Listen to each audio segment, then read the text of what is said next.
Are you ready now?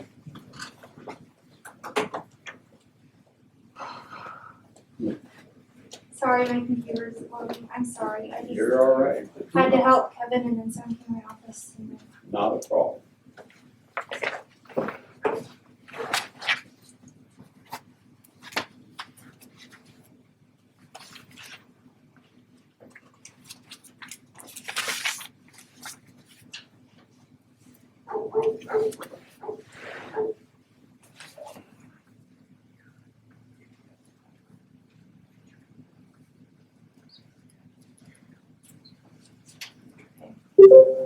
Ready? All right, it's 9:01. We're going to open up our combined work regular session for August 4th. Please silence, shut off your cell phones. You can join us in the pledge.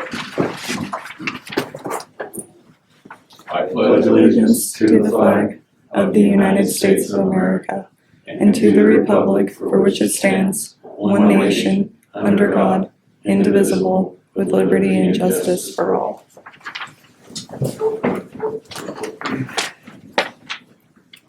Melanie, would you go over additions or deletions, please? yes, I have 2 additions. I have a discussion with Representative Reschke at 10 and a law enforcement contract discussion with the city of Paisley at 3. And then we have an executive session discussion added under potential litigation. Okay, no deletions. No deletions. All right, board have anything to add? I have nothing to add, just that the sheriff would like to see if we can move towards having some of the contract with the town of Lakeview first, as he is one of the only people on today. We'd like to kind of take care of that first if we have no other time items. Okay, we had Kevin lined up to phone in right at 9. Has that changed? I think he's still on the line, but Sheriff Taylor said he'd be just a second. Okay, so we'll vary with request from Sheriff. Mr. Taylor. No, we're there. As the commissioners are aware, when we negotiated the law enforcement contract with the town of Lakeview, we initially started with 3 deputies with an option of having a 4th added if and when the town was able to come up with additional funds. Last week, the town voted unanimously that to add a 4th officer. So that has been approved. We just got a check today from the town of Lakeview with the additional funds for that 4th officer. So I want to bring that to the attention of the commissioners to do whatever we need to do as far as adopting the budget. So we're in the process of hiring. We put a notice out in the paper for corrections position, because my intent is to transfer one of the corrections deputies to that road position and hire a corrections deputy. In addition to that, we also have been seeking grants, and we just got approved for a $375,000 grant for 2 years for a SRO position in the town of Lakeview. So I would like that adopted also. And I know that is something that we'll probably be looking at is if that's sustainable, but within the next 2 years, I'm planning for at least 6 retirements on the road and in corrections. So that position, if the grant was not renewable, we would roll into a retired position, so it would be sustainable for that individual. The SRO position is for District 7 only? It's Yes. just for Lakeview area? Yes. And is the grant through the county or through the school? It's through the federal government, but the town is the one who sought the grant and got it approved. Okay, so they're to be in compliance. The reason why I asked, Sheriff, is years ago we got something, there was some compliance with the grant that you had to keep an SRO on for so long after the grant went away. But if the town's going to apply for the grant, so this person will be, and that grant will go through the contract with the town as a town law enforcement for SRO? How's that gonna work? Actually, it's pretty vague. It gives me a lot of latitude to do what I want with it. It's for hiring a new officer. It's for hiring officers that may be laid off due to funding issues. Or it's for hiring an officer that was laid off to bring them back to work. And I think I believe our match to that, there is a financial match, but our match to that, I believe, is $28,000 per year, which will be matched with that fourth position, if that makes sense. It does, it just the uniqueness of having county funded positions and town funded positions by contractual agreement. Is this one going to be if you're using the match from the town funded position, then it sort of fits going in there, or maybe it's a dual, both, I don't know. And just the concern for longevity, if there's any compliance, you have to keep an SRO on for 3 years. No, there's nothing that indicates we have to do that. Okay, well, that's good, because that's a little different than what we dealt with before. Right. Actually, I call it an SRO position. It's a COP position, a community-oriented policing position. So we can utilize that where we want. We plan on utilizing that as an SRO. Okay. And then when school's out, they'll work the road and utilize them where we. So there's a pretty wide latitude that we have with utilizing that position. So Sheriff, if the school doesn't open, is that going to affect the time limit or anything on your? No, it will not. It was approved, I believe it was approved on the 2nd. The funds, I'm just guessing, but what I read is the town should have the funds right now.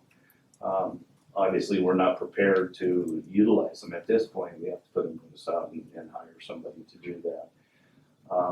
But what I would do under those conditions, school doesn't open, is utilize them in the elementary schools and on the road when we are short people, or however we're with fire season. That's going to be a big advantage for us to have extra bodies out there to deal with that. So just trying to think, is there enough funding to cover for the overhead if the overhead that comes is if they're going to be doing road, is the vehicle and all those other things that come along with it. And Mark makes a good point, if the schools don't open up, with the SRO, really they're going to be using like road deputy more or less, and everything with schools is sort of up in the air, but it sounds like they may not really be going for quite some time. A lot of it will be virtual. So does the grant cover overhead too? It just is a flat fee. We had extra funds from the 3 deputies in the budget to cover overhead, such as overtime. We do not anticipate on getting an additional vehicle for that position because it's going to be utilized mostly for driving to the school. So what we have in excess will be utilized for that position. Now the 4th deputy for the town, there's enough money in there right now to obtain another vehicle.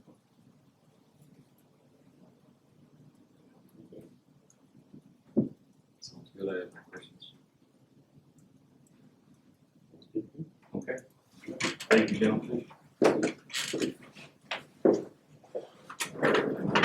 Yes, no. Are we taking action? Well, for me, all we have is, we don't have no paperwork in front of us that shows anything. We don't. Yeah, that's a contract amendment with the town, like, Yeah. Okay. so you need to see. We don't have the paperwork in front of us, so. Just checking. Yeah. Thank you. Yeah, thank you. Is Mr. Hawk on the phone, or is he on the television? Phone. The phone. We don't have no. Good morning. Oh, he's right there. There you are. Good morning, Kevin. So we're going to jump to Good morning. you.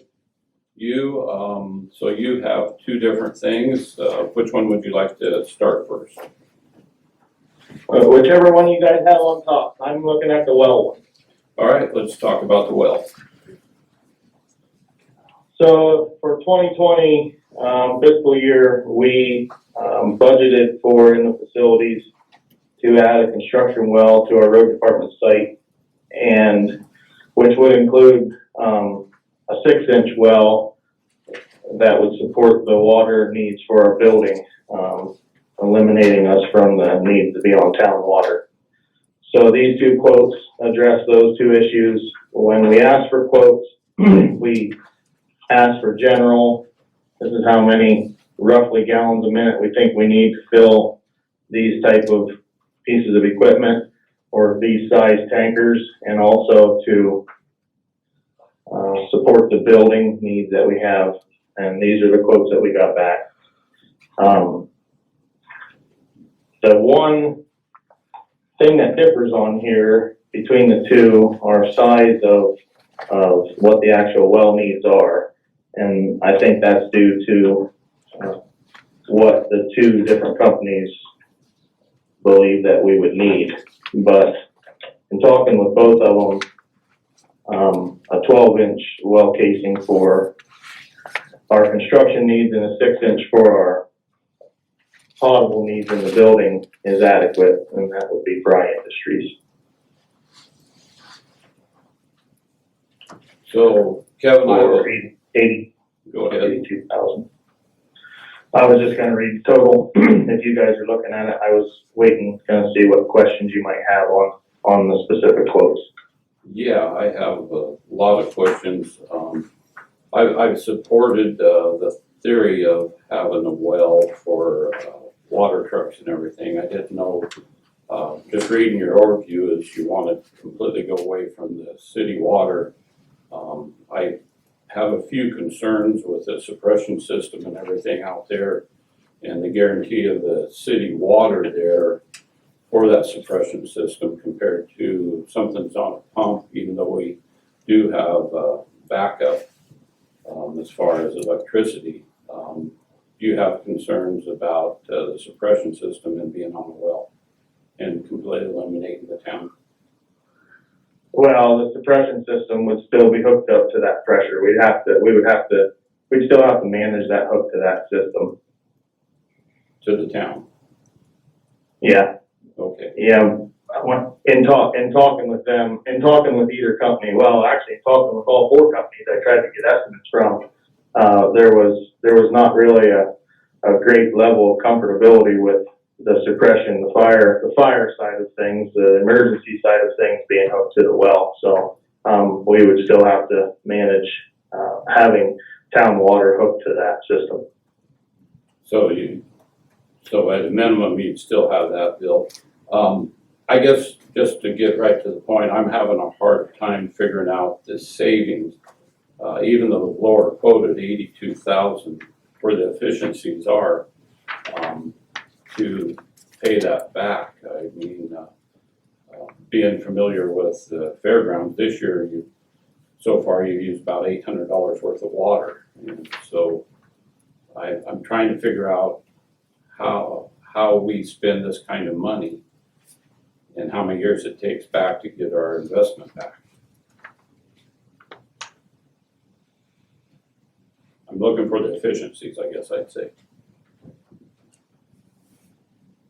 Well, I don't have the monthly. I was just doing the monthly bills of the historic or the average of what we have over 10 to 15 years of using the water. On a lot of occasions, we use a great deal of water from the town through our steam genny and things of that nature, which inflate the cost of our monthly bill. So it's not a 2-year investment or a 5-year investment. It's a long-term thing. I don't have the bills in front of me to show what we pay a month or what we pay a year, but over 10 to 15 years to balance that out. Yeah, I was struggling, I'll be honest with you, with the cost of this well. Does this well I'm not seeing where that's inclusive of putting a pump in or anything also. Would that be separate cost? No, it's not supposed to be. So I guess I don't see it on the breakout that it shows the pump, the wiring, the control panel, all those things.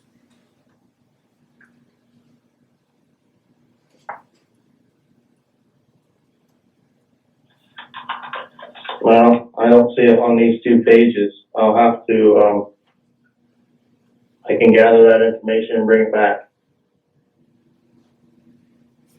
Yeah, and I'm the one doing most of the talking. For me, I have quite a few questions, honestly. But you've answered a couple of them there that I was very concerned about the fire suppression, but the total cost, maybe it's embedded in here in the 82,400 for that to be the pump, the electrical work and all that stuff, but usually they will break that out where you can see that. Well, the request to them was for the total cost to be live. So I agree, I don't see it on here, but I'm not certain. I'll have to, if you need more information, I'll have to gather it and bring it back. Does, other than I have any questions? That was the one question I had. I didn't think about the water suppression, but I did think about how much the total cost to the town we're paying. The thing is about drilling a well too, is you don't know for sure if you're gonna have water at a certain level. And so it could be like on your last quote, it says price may vary with the depth of materials. And so, if we actually hit a dry hole, or we'd be out. And so I think for right now, in the position that we're in with our financials, and I just don't think right now we'd make the investment would become too long, and I'd have a problem voting to support the well myself. So Would you guys just like to have some additional information brought back? Yeah, I'd like to, myself, I'd like to sit down and visit with Kevin and run a couple of other things, some other thoughts, my thoughts, concerns. And the threshold for it to have to go to a formal RFP, the dollar amount for a formal RFP is, what's that number? 75,000. 75,000. So these are quotes, and there's such a huge difference. You got 82,000, the next quote's 231,000. But there is a little bit of variance in there in terms of they were offering some other things too. Yeah. But it does state right in the front brief summary where they had put out several times for quotes from other outfits, and that they never responded. Right, but once you meet a certain threshold, quotes aren't allowed if you do by the public process or more RFP. And to my knowledge, I'd have to talk to legal counsel, but both these go over that threshold. So you just want some additional info? So I believe we have to have more info. I only researched 1 year. The water bill for the road department for this last year was $2,200. Yeah, I don't have that. Yeah, and so at 82,000, it takes like 37 years to pay that back, but we're not eliminating that bill. We have to find where the efficiencies are. That's what I'm at. Yeah, we've been talking about the well for a long time, I think, since I got here, so I just want to make sure that we're not just saying no, that we're just looking for some additional info. That's my only thing. Yep. We're just saying no to the project entirely. That's the No, question. I've always been interested way before even Kevin's time. Okay. Yeah, but we have to know what the efficiencies are to follow the appropriate process. That's fine. And we can come back to this. All right, Kevin, more information on the well. Okay, We'll move on to your next item, which is, so these are the walk and roll, grader attachments that, if you guys are looking at the summary there, we'd like to purchase. We have rented them, I think the one we rented since April. And those rental dollars, will go to the, onto the purchase. There's no dollars lost in this, for us. These attachments help, a little bit of everything. We are using them, to maintain the gravel road system, but then also the walk and roll attachment goes along with the reconditioning of the Van machine, and it actually cuts the cost of having another person on the job. It cuts the cost of having a specific roller on the job, because we can basically get more functionality out of our graders. We'd like to, in the future, move towards a few of these machines, but we lucked out in this case and found two used ones that we rented initially, just to kind of make sure that they fit into our program and what we think we want to do. And so far they're proving to be stretch the dollars of our blading cycles further. They hook up to our graders by design, and with ripper attachments. and we just approved, I thought, 2 of them. This is additional 2. Or did we just have that discussion, Kevin? When we talked about these before, it wasn't to purchase them, it was to rent. Okay, We wanted to rent them to see how well they fit into our program, how easily they were to carry around, move around from one place of the region to the other, one part of the county to the other, how good they worked with our equipment and so forth. And what was nice about this organization was that our rentals now will go towards the purchase price. These are not new pieces of equipment. We actually bought roller attachments that were traded in. So we're getting, in essence, 2 for the price of 1. Brand new, these are about 22 to 25,000. So, what we talked about before, we were talking about just renting them. okay. So, unless there's question, entertain a motion, being that it's a combined regular work session. I'll make Go ahead. I'll make a motion to accept the purchase of walk and roll grader attachments for the physical impact of $18,155.10. Second. Motion's been made and seconded to approve the purchase of the walk and rollers at $18,155.10. Any further discussion? No, just big thank you to Kevin for making all this work. All in favor, say aye. Aye. Chair votes aye, motion carries. Thank you, Kevin, unless you have any other updates at this time. Oh, thank you. Thank you. All right. We have 7 minutes before our time to 9:30. Mr. Berman, come on up, sir. Get this, I hate to say this should be fast, you never do that. Mine's pretty simple. Scott Mobley, wanted to purchase land from us, which I came to you guys a month or so ago. This is the contract to sell for the actual sale. He's done all his lot line adjustments and all that to make this work. So now for him to get it all switched over, we have to have a contract to sell to him or a title, and then start the process. Okay, yeah, the approval of the sale was already approved by the board. This is the contract, and it's been reviewed by the board. Entertain a motion.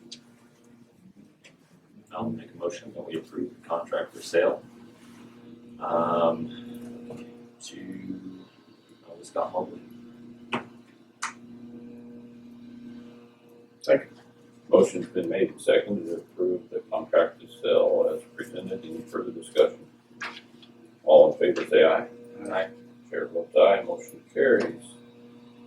Thank you. You just gonna get this over Thank there? So just so I'm clear on the process, then you take this over to Amerititle.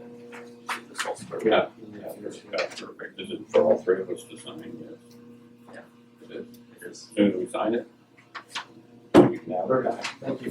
Thank you. And let's do some resolutions here. Or talk about resolutions. They decided. I'm glad Jake's here too. This is actually, some very good news. Jim Nickel, submitted a grant to the Collins McDonald Trust Fund and was awarded $14,000 for the Explorer packs, for the Youth Investment Program.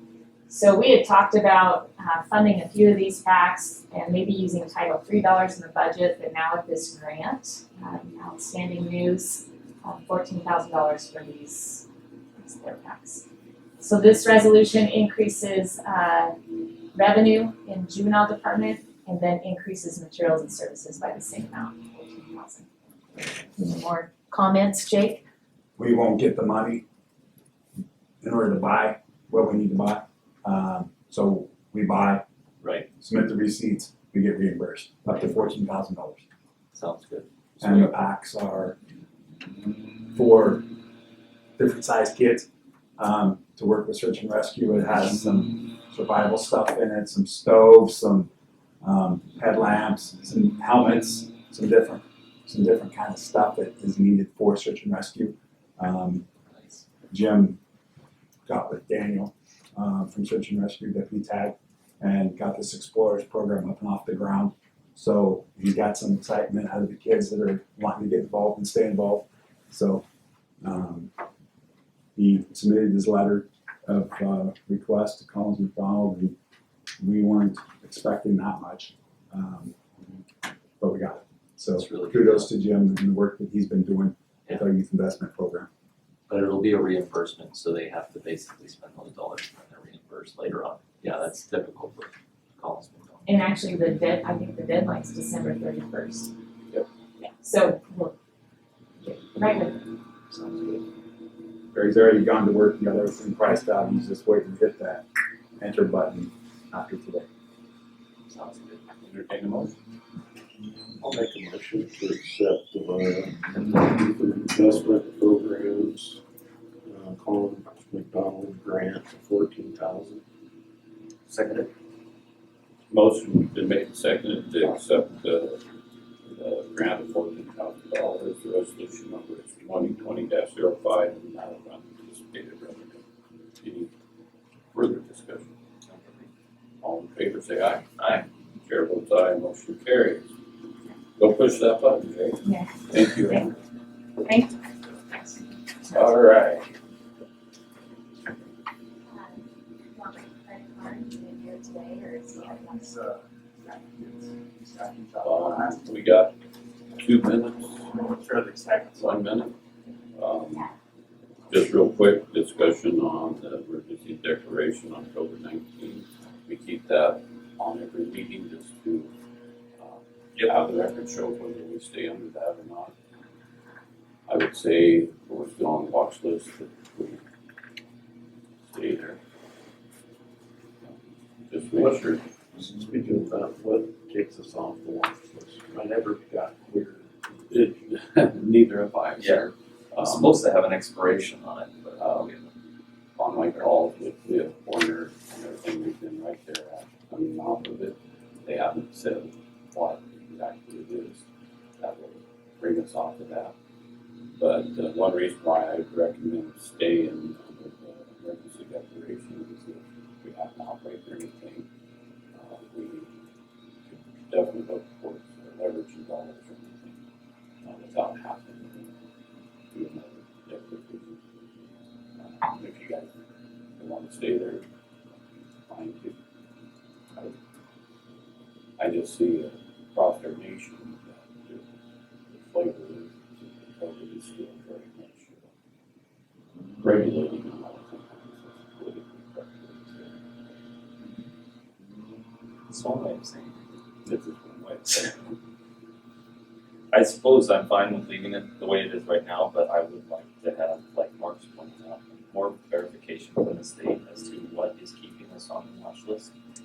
Being that we personally have seen a big increase and we are our people are all recovering, are making good recoveries, and not having hospital admissions. I'd like to see exactly what the metrics are that are keeping us on the watch list, and so that's just my thoughts on that, if we're going to. You've heard here, if you wanted to reach out to them or not, I have. and try to find that out.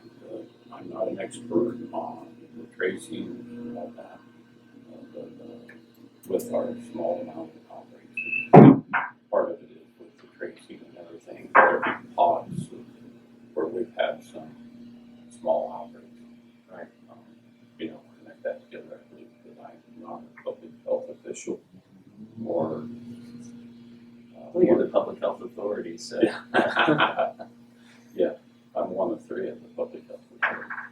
So anyway, so if you want to continue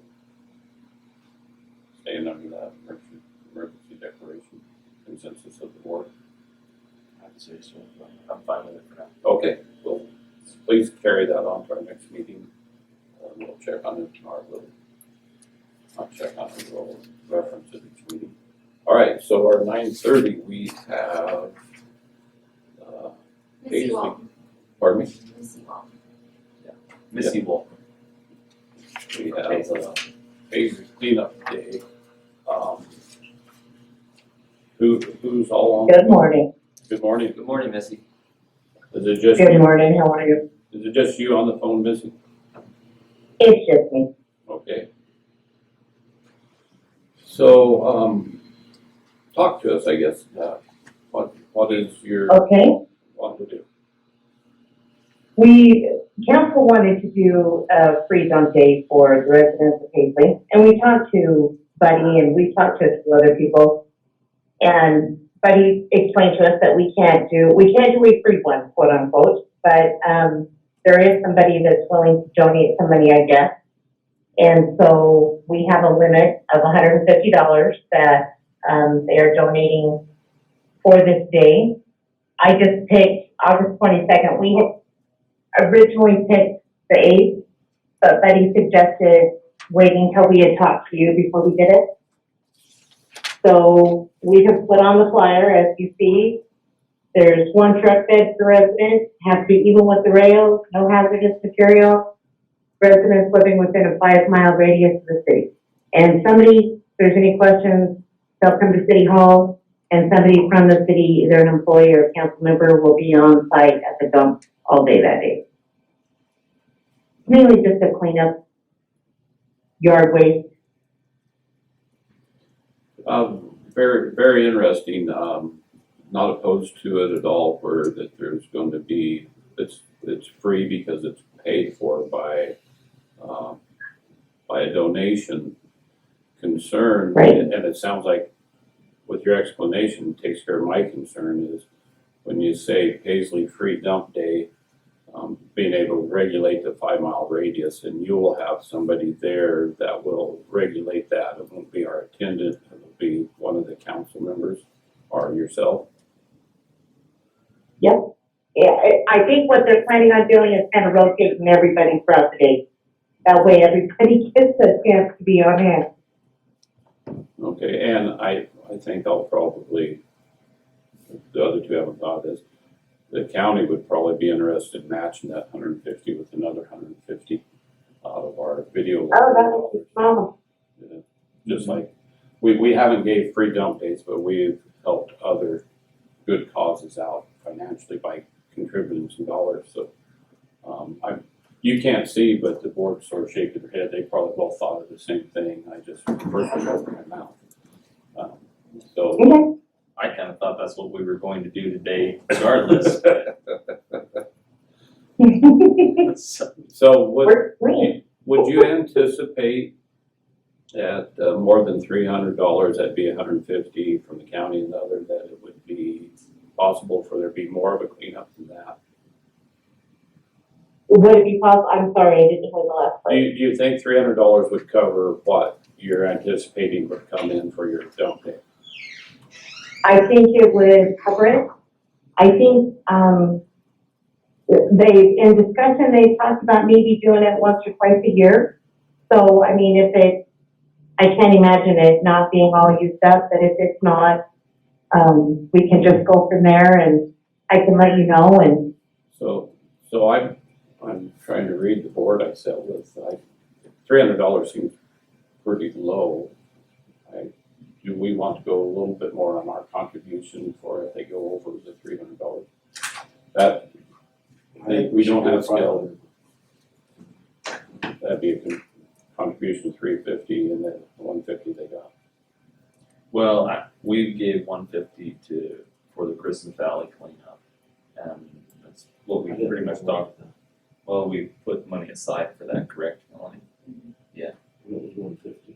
It was 150. We gotta say it was 150. I would, and then Unless we do get something Christmas for like We done Yeah. live for 500 for that specific cleanup project. for a specific project. So, I mean, if they get several truckloads at level, I forget, there's no scales there, it's per load. Maybe we say don't turn nobody away and we will help up to a certain amount. You gotta do the same with everyone else too.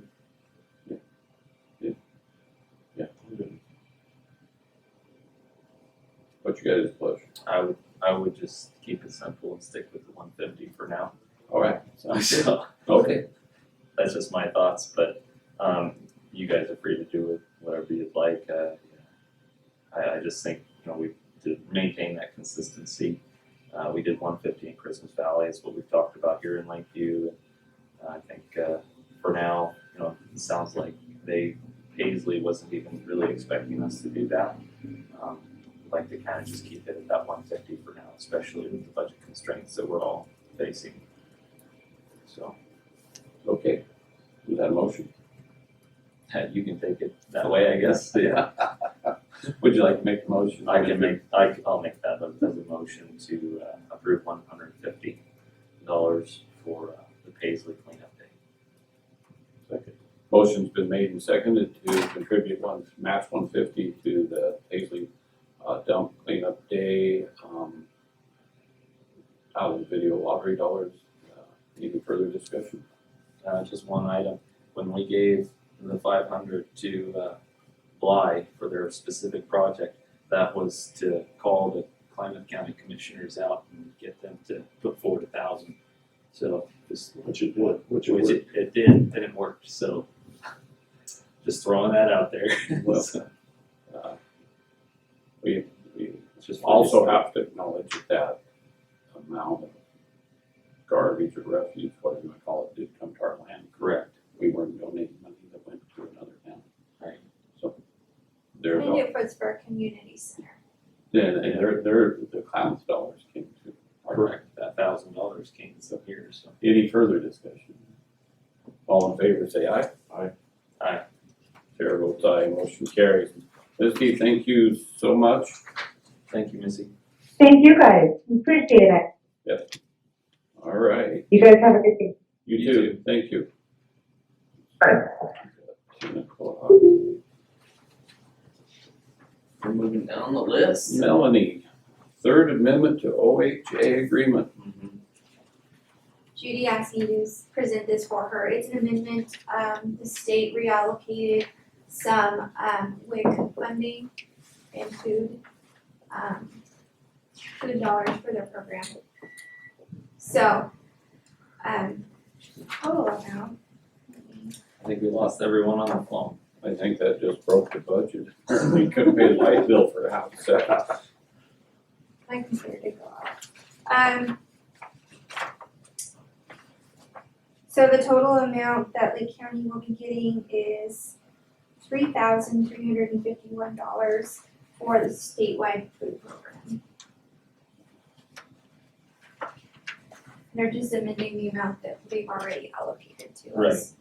There's just a change in some language for it, but everything else pretty much stays the same.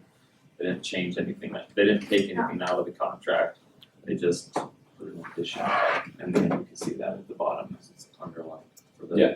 I think we're gonna see quite a few changes and amendments throughout this next year.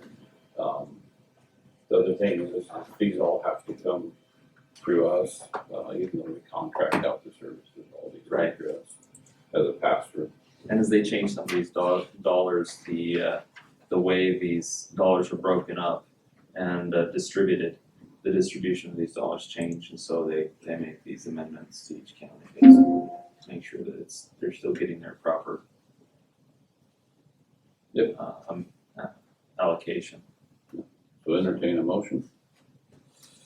I'll make a motion that we approve the amended agreement number 154732 in referencing the food program for Oregon Health Authority. Mine has 731. You know, that's 731. What did I say? 732. 731, sorry. It says 331 for me as well, but I just said the wrong number. Apparently I can't read it. I thought you knew something like that. I No, thought maybe it's we had fine. different papers. No, it's the same paper you guys have. It is 731. You second I'll that. amend my motion. You second that motion. I'll second it. Motion's been made and seconded to accept the agreement number 154731. Any further I almost did. Any further discussion? No, none for me. All in favor, say aye. Aye. Aye. Motion carries. Meeting minutes, work session, 7:14, regular session, 7:15, special session, 7:21. Entertain a motion. I'll make a motion to accept the meeting minutes of 7:14, 7:15, and 7:21 of 2020. Seconded. Motion's been made and seconded, approved stated minutes. Any further discussion? All in favor, say aye. Aye. Aye, motion carries. With that, don't have no department updates unless Mel, do you have any department updates?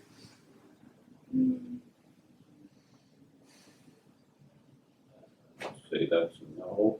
Nothing, She's still thinking about nothing amazing. Okay. Mr. Chair, could we have Barry give us an update on fire since he's right here handy?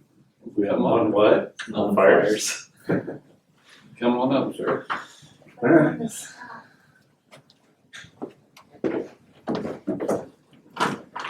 Curious about the Dragon Rock fire too, how that was going. Went and visited the Dragon Rock Fire, 890 some acres. Lightning, most likely lightning caused. For the press and for the, where's that located at? So if you go up Highway 395 and turn left towards Christmas Valley, Highway, go about 3 to 4 miles west, and it was on the north side of the road. Butte Valley is kind of an area up there, Elk Mountain. That area was very dry, Right. very remote. A little bit of a wind-driven fire as well, and anyway, good suppression action there with retardant and engines. And anyway, that fire is in control status at this time. Ben Young Fire incident management team, I believe, left that fire a week ago today, and that fire has been in control status as well. That fire actually received some hail about Wednesday last week from the storm that came over it, so it had some white stuff on it. Nice. I know it's not in Lake County, but we had a fire that was affecting Sheldon Refuge and was actually burning in Nevada BLM, burned on to Sheldon Refuge. We were keeping a very close eye on that one as well. That one went for about 1,800 acres, and about 300 on the Sheldon Refuge, which is our suppression protection area, and no issues there. That fire is in control status as well. We got lots of resources, around. We've got extra aviation resources, as I briefed you guys to this spring, and we've got a few extra engines in town, particularly from Vail, Oregon, and those guys have done excellent work. They helped us out with the Dragon Rock Fire and other little fires. So we do have a chance of lightning tomorrow, probably a slight chance in Klamath County this evening, but most likely more widespread tomorrow. Again, not a whole amount of lightning, big abundance, but still that probability like we saw last week. So far, I watched a briefing yesterday for the Northwest. It's very quiet. There are no incident management teams out right now in the Northwest. We're watching a fire by Chelan, Washington, that's, kind of, about 250 acres in a very remote area, typical, tough ground up that way, very mountainous. But I think that the surge of aviation assets and the emphasis of hitting these hard, as well as the lack of lighting this year, has been effective. So was it confirmed that the Ben Young fire was human caused? It's under investigation. Okay. Thank you. Appreciate your update. Before he finished asking the question, I knew what the answer was going to be. Yeah, appreciate that. Our machines do not show lightning in the area. You very big issue. Okay. All right. Is that good? Sounds good. Thank Thank you, you, buddy. Larry. Appreciate it. Our next item is 10 o'clock, liaison updates. Does anybody want to jump on any? I don't have anything that's gonna fill 15 minutes. You guys are looking at me to keep my mouth shut, or else it would be 25 minutes. Possibly. It's possibly. Okay, so how about we, Representative Rescue will be here at 10 o'clock. How about we take a break until 10 That's fine. and come back in with our whole day. It's going to be varied for our agenda has different times. We have a 2 o'clock also and 3 o'clock. Yes, we do. So we will be taking 2 different breaks. So let's take a break until 10 o'clock. I'm gonna use the rest of my evening too. Yes. Good morning, Gene. Whether that is immediately or within the next year. Again, budgets are the driver for this, although my personal belief is that budgets aren't the driver for this, budgets are the excuse for this. And the driver is a policy that my colleagues on the other side of the aisle would call criminal justice reform. And I'll get a little bit into that from some notes I have here. I did talk with, so that's kind of the backdrop. We're called into session next Monday, so I'll be in Salem next Monday, and we'll be discussing budgets. And it looks like a myriad of other things. Last time we met in June for a special session, the agenda ended up being 6 bills around police reform and a cell phone tax, new cell phone tax. So that's the things that we got done for you in June. In August, we have been clamoring, the Republicans have been clamoring for budget adjustments, because the longer that we wait into the biennium, the more drastic the cuts need to be to meet budget. If you make them early, they don't have to be as drastic. They can be less because you can spread it out over time. But in order to make budget, for whatever reason, the governor's waited till August instead of dealing with this in April or May or June. So we're in a situation now where they are putting a lot of the burden on the back of the balanced budgets. We're about $2 billion, I think, short in revenue, and so they put a burden on the Department of Justice, not Department of Justice, but the Department of Corrections to come up with that. The governor is unwilling to touch the education budget, which is the biggest spend of the state. The second biggest spend of the state is Department of Corrections, and the third biggest is OHA or healthcare. And OHA comes with a lot of federal dollars. So every dollar that you cut there, you usually lose $2 or $3 from the federal government. And so it's a hard place to cut because you lose a lot of money quickly. So that if you're not going to touch education, your number 1 spend, if it's hard to cut from your number 3 spend, again, Department of Corrections becomes the target area where these cuts come. I had a conversation with Director Colette Peters yesterday morning about this.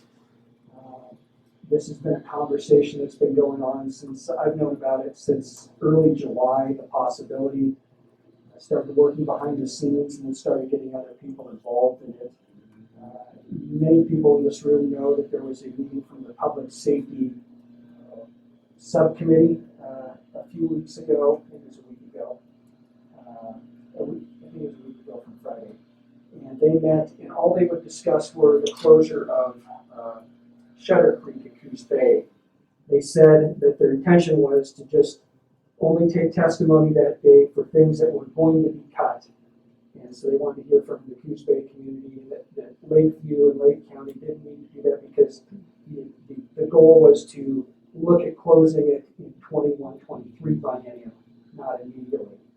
Well, that has certainly changed from how I can see it. I don't know yet if that's still true or whether they're thinking of closing both at the same time. Again, talking with the Director Peters, she said if Warner Creek were to close tomorrow, it still would take them 6 months to close the facility. A minimum of 6 months to close the facility. So that means if we're here in August, it would take till January or February to close the facility. So the savings in this biennium is minuscule. It's minor because you're only dealing with a savings, quote unquote, or no expenses from the facility for 5 out of the 24 months. Where the quote savings come from are the roll-up costs in the future bienniums. And they have plans to try to cut about $10 billion from Department of Corrections over the next 10 years. So this is part of a larger plan shutting of at least Shutter Creek and looking at shutting Warner Creek. Director Peters said, I asked about the employees at Warner Creek, what would happen with them, and she said that Department of Corrections would most likely be able to absorb most or many of the 108 employees from Warner Creek through attrition throughout the rest of the system. So those people that did want to move and did want to relocate and did want to find a job with the Department of Corrections somewhere else throughout Oregon, she was confident that there would be a place for them or most of them. I asked then about the adults in custody. Would the system be able to absorb the nearly 500 adults in custody from the closure of Warner Creek? And she said no, they would most likely not be able to absorb all those people. So that's a concern. She said that what would have to happen if Shutter Creek and Warner Creek are to close at the same time, that it would take commutations from the governor or legislature must act with some sort of sentencing reform to make room for all these adults in custody transfer. We did not talk about the transferring of inmates from one facility to another in the idea of COVID-19 and the spread of that. That's a concern I have as well. And then finally, I asked her what her plans were for Warner Creek Correctional Facility if they were to close it. Did they have future plans for it? And she said no, that they would, quote, mothball the facility. So this is just going to be something that just sits there and does nothing until the state has some great idea for it, if ever. So this is a difficult conversation to have. I'm quite frustrated. I do remember the governor's words that revenge is the dish served cold and slow, or maybe it's slow and cold. I thought that was a Shakespeare line, but I hear it's from a French diplomat, so that's why I like it less. And I think that from a budgetary, what I think is happening is I think that the governor and her party are using budgetary issues to drive policy as opposed to policy to drive budgets. And so they're using the guise that we don't have enough money, we need to save money, ergo we're going to close the prisons. When in reality, the goal, as the arc has been since I've been in the legislature, to decriminalize a lot of criminal behavior, to lower the number of Oregonians in custody, and then ergo shut the jails. But they can't get there from that direction right now, so they're coming from the other direction, from budgets driving policy as opposed to policy driving budgets. So that's my report. I'm here to help in any way I can. I'm still unclear as of this moment whether the conversation about closing Warner Creek will happen on Monday or whether it is going to be postponed like I heard, and we can have conversations during the long session, during the 21 long session. So that's where I think it's appropriate. I think by the time we get to the end of the year here, the economy will be in a different spot than it is right now. And I think that the budgetary constraints that we see at this particular moment probably won't be here by next spring. So making a rash decision now, I think would be not just catastrophic for the community, but just a poor decision. So with that, I'll take any questions you have. So, there were 7 prisons that they done an analysis on, is what I've been told. Have you had any luck getting the analysis of those 7 prisons? Because it truly is, there's a budget hole over here. And the cost of running these prisons, they're just taking a numbers game and filling this hole. So there's that question. The second one is, you and I had this conversation on reform and all this, and I think that's an argument we all should have, is if they really do believe reform works, then let's see reform work. Let's keep the prisons open, and if reform works and we do see a less number of people going into prisons, that would justify the prisons being shut down, not just about a budgetary hole. So that's 2 questions. The analysis, I have not been able to get my hands on. Yes, I received something yesterday from one of the tribe chairs on the Ways and Means Budget Committee, and I haven't had a good time, enough time to really take a deep dive into it. It has 4 or 5 facilities listed on there, and in that document has kind of some pros and cons to each. So I'll be glad to pass that along to you after this meeting. I think that would be good information for our coalition and for the board of commissioners have to be able to. I looked at Warner Creek specifically. I haven't looked at the others, but one of the knocks on Warner Creek is that the location makes it difficult to recruit talent to man the prison. They say it makes it expensive to move inmates here. It's far, the location they're using as a quote excuse or a reasonable deficit, I guess. The other thing that they're using is that the lack of behavioral health services at Warner Creek compared to other facilities throughout the state. So those are the 2 deficits that you're going to hear about probably going forward about the facility. And if we can figure out ways to offset those, I think it makes it less likely, but I don't know if that stops. Yeah. Yeah. Brenda Johnson, I work at Warner Creek. Yeah. And I do a majority of the interviews and such for security personnel. I can tell you that that is not a Warner Creek specific issue. It is a statewide issue and a national issue trying to get employees to work at prisons. So I'm going to raise a flag on that because that's a bunch of malarkey, saying it nicely. And everything that I have heard Ms. Peters say can be said about any institution except for the BHS. The BHS, we have never had BHS at Warner Creek. Never. Sorry, Behavioral Health Services. So more along the lines of mental health. So if you ever have the paperwork that I actually saw for her budget reduction was closing up to 11 prisons. Yes. 11 out of 14. What? Right, that's the spreadsheet.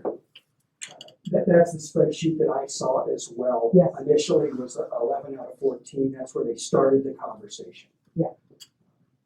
So, and as far as Whether those arguments are valid or not, I don't necessarily subscribe to them. I'm just bringing them forth as what you're going to hear from the state as reasons to close this particular facility. And that's what we need to know, because we have to pull together to show the ways that maybe we counter some of that. Correct. One of the things would be is, as our prisons started being double stacked, we took on, and the prison here took on 80 some more inmates, stayed within budget. It never cost any more to operate this prison, was able to absorb that within the budget. So the efficiencies, some of the efficiencies, we can make that argument. We have to get the right ears of the right people to hear our arguments, and so that we could definitely use that help. We know that you're doing your work internally all you can. Our coalition board of commissioners need to know who's our best ally.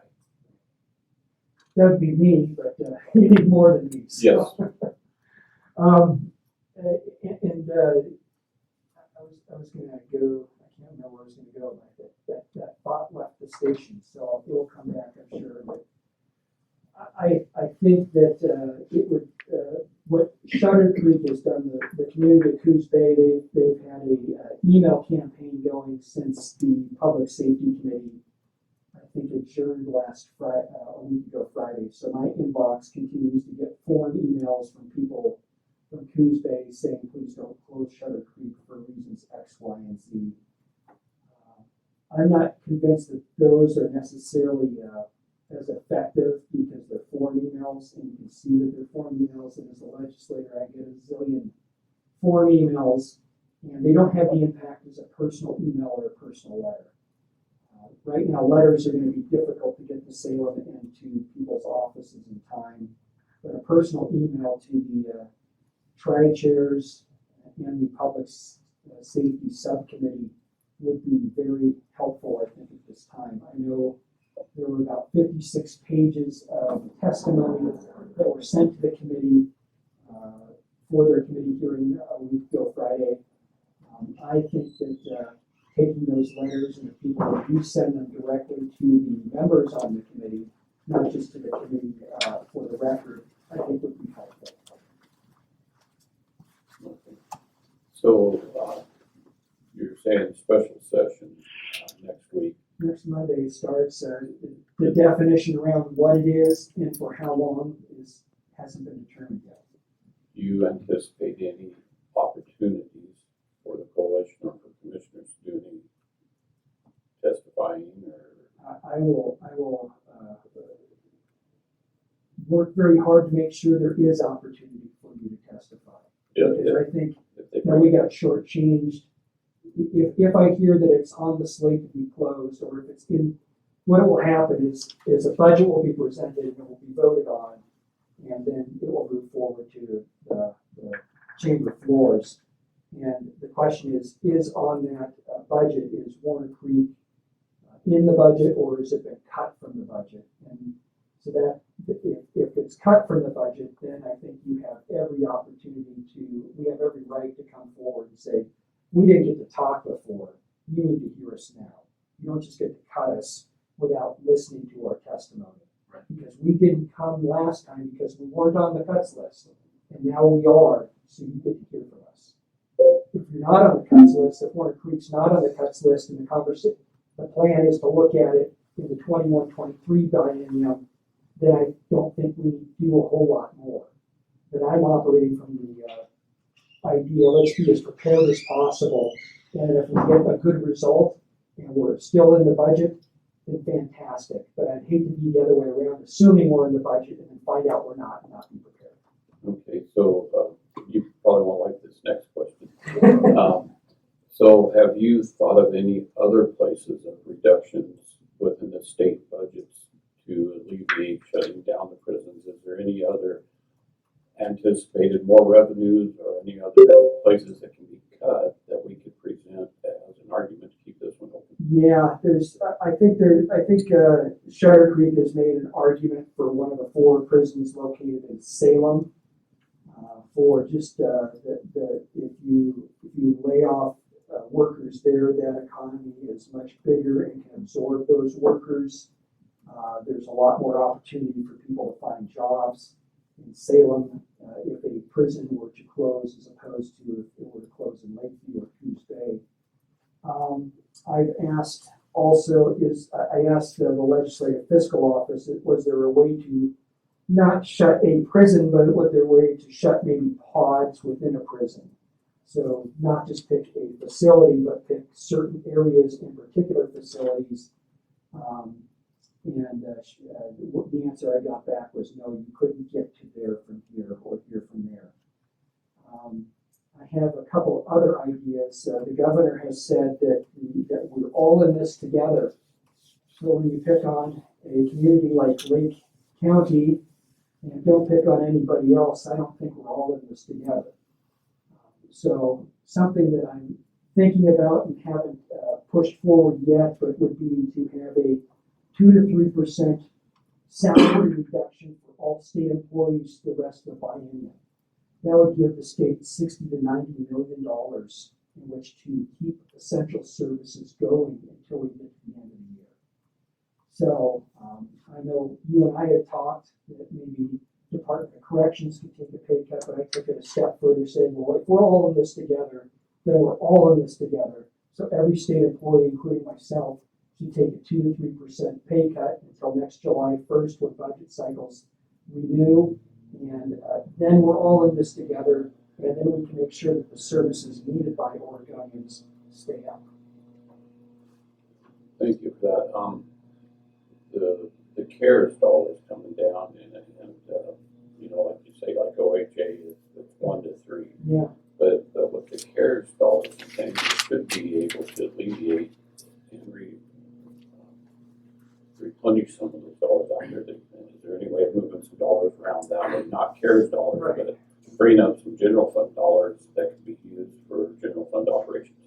I wish I could say so. I know the CARES Fund dollars from the Federal CARES Act have to go to specifically to backfill, not just general budget, but they have to go to backfill expenses that normally would not have occurred, but have occurred because of the COVID-19 virus.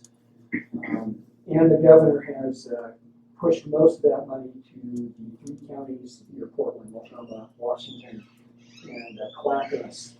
So the other 33 counties in the state are kind of left hanging dry at this point from that I think it's $1.6 billion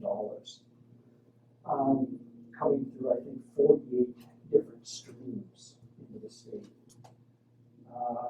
And it can't backfill. And it cannot backfill just general budget. So if you have a down general budget because economic activity has been stifled and therefore revenue is not as high, you can't just use that money to backfill that budget. Does the board have any? So Rep. Reschke, a couple things. We talked about the reduction in the state employees' wages before, but then I've heard that it would never fly because of the union and that. Is that the case on that, or can? Well, it's interesting because you're not supposed to, it's a contract for most public unions, right? And so we found out in 2011, or maybe it was 2012, when the legislature went to go do some PERS reform, which altered the contract between retired employees and the state. The court struck it down saying you can't alter a contract. But under the state of emergency that the governor has declared, she's already done that with tenants and landlords. She's saying as a tenant, you can violate your contract with the landlord. You do not need to pay if you can't pay. So I think she's broken open something that is, I think, detrimental, but also at the same time, I don't know why it can only be used in one situation and not another. If it's a state of emergency and there's budgets and we're going to have to release prisoners because we're closing prisons due to budgetary problems, I think that's a state of emergency at that point, and we should seriously contemplate that. So I've been thinking about this for a while. Why the budget cuts from the DAJ, and The you brought DOC. DOC, excuse me. And you brought forth a lot of good points with criminal justice reform, which will actually force you into that sentence reform later on. The governor's also, as you know, made use of drugs, heroin, all that stuff, a misdemeanor from a felony, and now she's going to drop it to a violation, where all these people that, even though most of them commit property crimes at the very least for drug money, will now be not put into the justice system, which will make it look a lot better for them.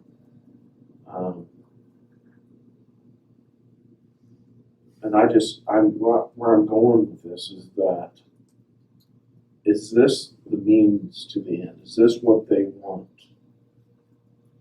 virtually out of this deal? Is the sentence reform and the criminal justice reform? Is that why we're here? I can't delve into the mind of another, but if I were to do so or take a guess, I'd say yes, that's correct.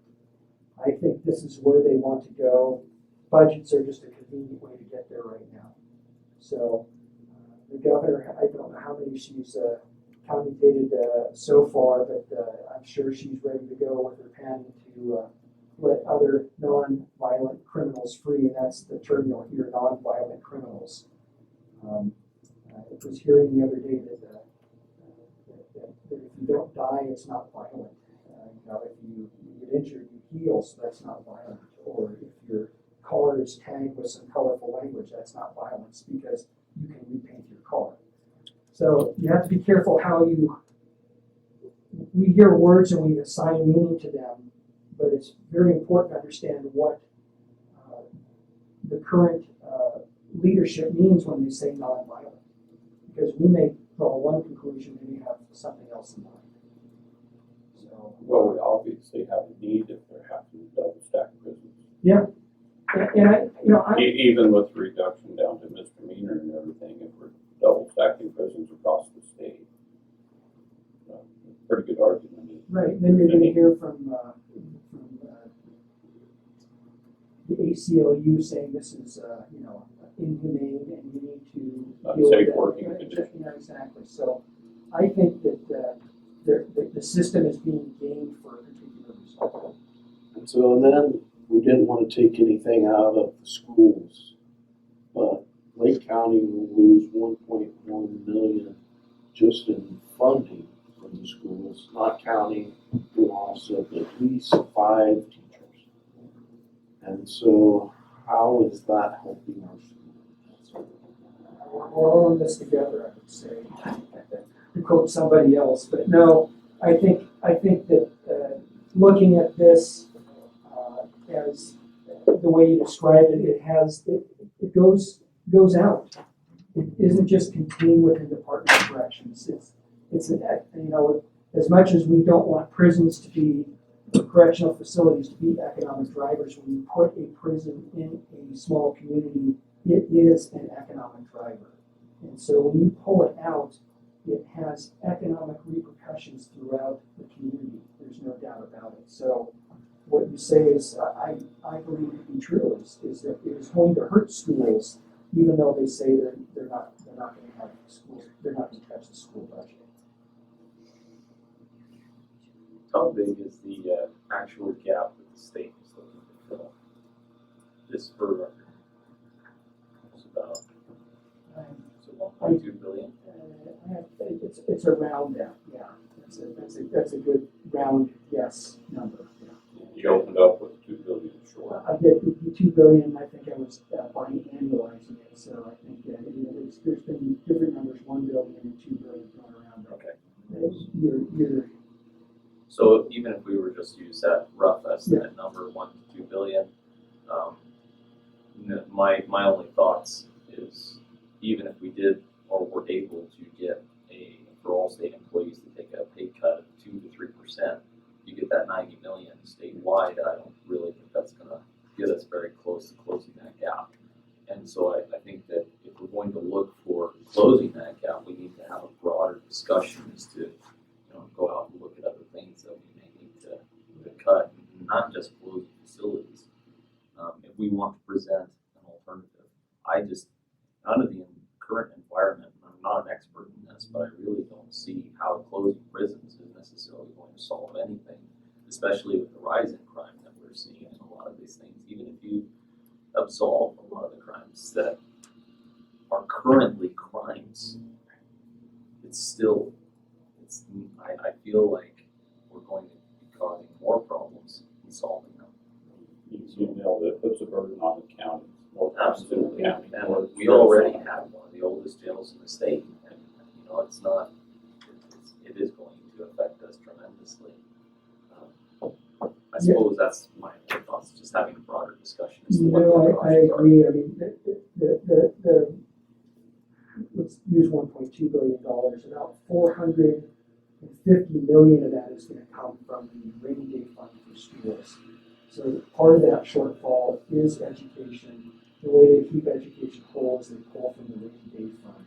So that lowers the number down. My 60 to 90 million dollars is to give us just some more money, quote unquote, to keep facilities like Warner Creek open. My goal is to get us to January so we have a discussion about the closure of Warner Creek in a broader context and have a better understanding of where our economy is going than we do today. Again, I think it's just a drastic mistake to take the economy as it is right now, which we know is suppressed, and make budgetary decisions that could be rectified by an economy that recovers even slightly in 3 months, in 6 months, in 9 months. And then you could have a different conversation. But 3, 6, 9 months if the economy is the same or the same constraints, then yeah, the conversation's gonna be more difficult. But my goal right now is to get past August 10th, 11th, 12th, or how long we meet in session, and have Warner Creek come out the other side still on the budget. So with that, I would like to open up, I'm going to start with the chair, and then do you have any questions? I have been listening intently, and my questions have been asked by you folks. Okay, so Representative, you're open to have questions from the floor? Absolutely. Okay. I'll let you regulate which time. Sure, go ahead. So I'm Ginger Castro, and I'm the Executive Director of the Lakeview Community Partnership, which is a Main Street program for Lakeview. And I've been engaging in a few conversations with Damon Renberg, who is the Regional Economist for the Employment Department for the state of Oregon. And he has provided us with some fairly impactful information. Initially, when we found out about this, he developed an impact statement, and I'm not sure, but I believe that you have that. It was a $13 million impact and a loss of 108 jobs in the facility, and then the trickle-down effect in the community would be around 101. So Thursday or Friday, I asked him, I had some thoughts, some questions to delve into it a little further, and I'm sorry I didn't bring it. I sent it to Jean yesterday. Can you bring that up? But one of them, what I was thinking is trying to help those that are in this decision-making place have some information that possibly they can relate to if they're from a metro area. So one of the things, and I know Brad has talked about this before, is that one job in Lake County or Lakeview translates into many more in an urban or metro area. And so that figure is 505 jobs to 1 in Lake County. So when you look at that and you take the 108 times the 505, it's around 54,000, I think. And then the 101 is a little less, 52. So it's over 100,000 jobs if you were in a metropolitan area, and maybe they may be able to, using some of this stuff might help them understand the devastation that something like that can give. He said, besides that, he said there are around 1,860 local covered jobs based in businesses with Lakeview mailing addresses as of the first quarter of 2020, which represents about 74% of countywide employment. That would be,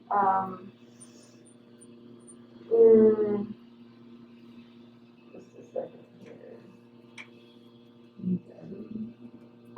No, this is it. These, I don't have the questions, but that's okay. I asked him about the recovery time, and he said, of course, that's really unknown, and I knew that when I asked him, but I thought he might have some pearls of wisdom. He said, before COVID, Lake County's total employment was up by 130 jobs from the previous year. So the county could add back the direct jobs lost from the correctional facility relatively quick. But once you take into account the induced and indirect impact, you are likely talking about years to recover those jobs. Additionally, it is really hard to replace an employer of that size in a rural community over time. So I thought some of those additional, and we'll get that out to everybody. I just didn't think about it for this morning. But I was just trying to, there's lots of different angles to come from for this to help folks understand what it means. I think that over 100,000 jobs is pretty impactful and can help, but I don't know, not to be too flip, but I'm not sure that they care at this point in time. But at least it might help, some of these things might help put it in perspective a little better. May I comment to Yeah. that? Thanks, Ginger. And I guess I went down that road as well. I talked about, in my letter to the co-chairs of the sub-public safety committee, was that one is from Eugene and one is from Hillsborough. And I said this would have the same impact of closing the University of Oregon or closing down Intel. That's the kind of effect it would have.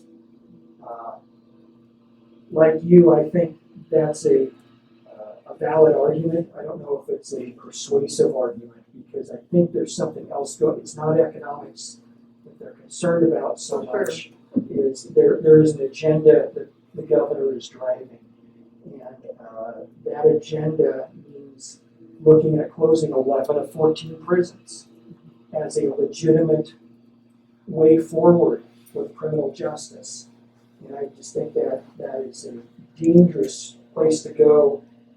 The worst reason to close a prison is because of budgets. The best reason to close prisons is because you don't have anybody to put in there, because your society, not because you've changed what defines crime, but because you have a society that is virtuous and doesn't commit crime. And I think that like where we're at right now with this decision, they game the system, and they'll continue to game the system as long as they will have the power to do so, as far as what defines a crime and what doesn't. So I think in the way we define crime, the way that I define crime, the crime will go up even though the statistics won't show it, because what was a felony just 3 years ago will become a violation. And I don't think that makes for a better society or a better order. I actually have a couple of ideas. You're talking about a 2 to 3% cut for all staff members. In the past, what we've done is we have done furloughs. Okay. Now, but here's a hint to you. Furloughs at prisons for security that are the 24/7 do not work.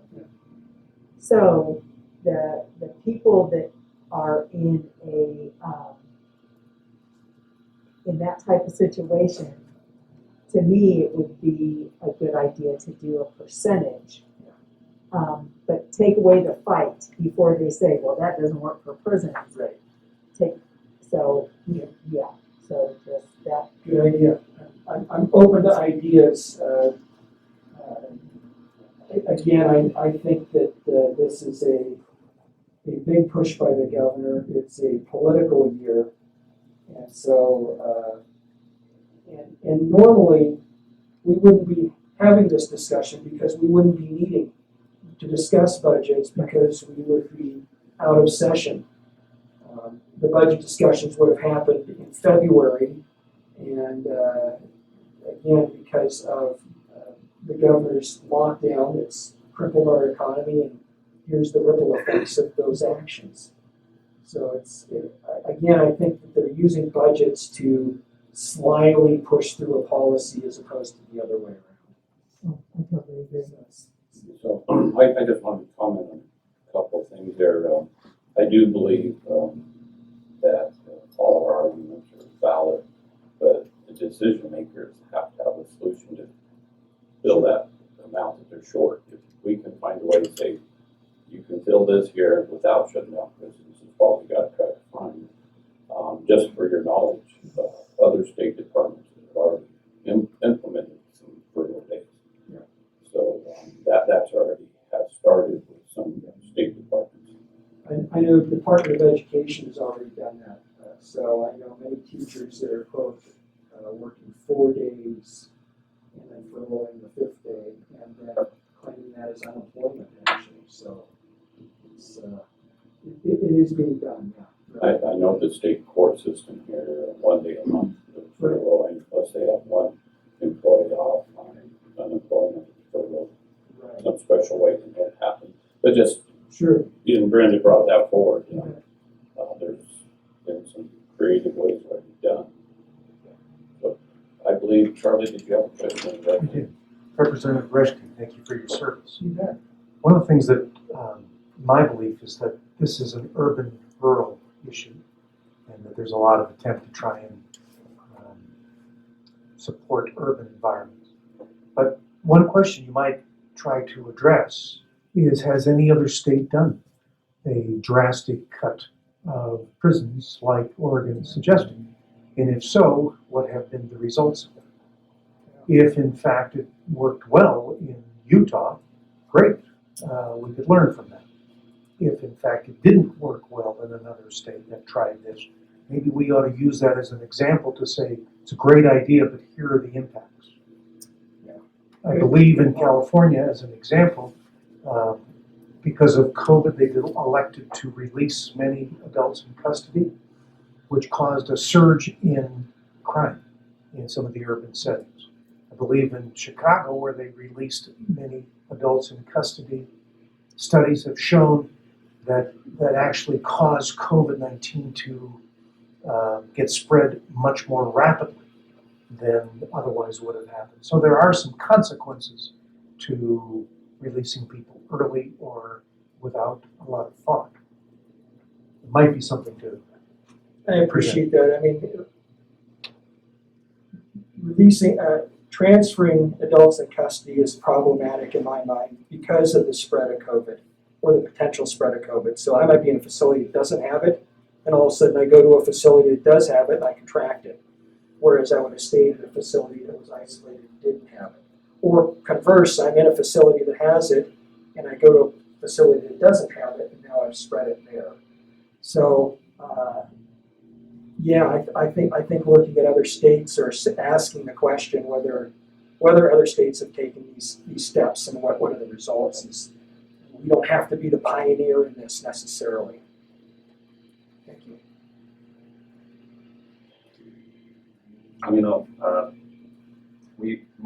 Commissioner Alderson and I were on the phone this morning with Senator Finley and some of the other reps and senators.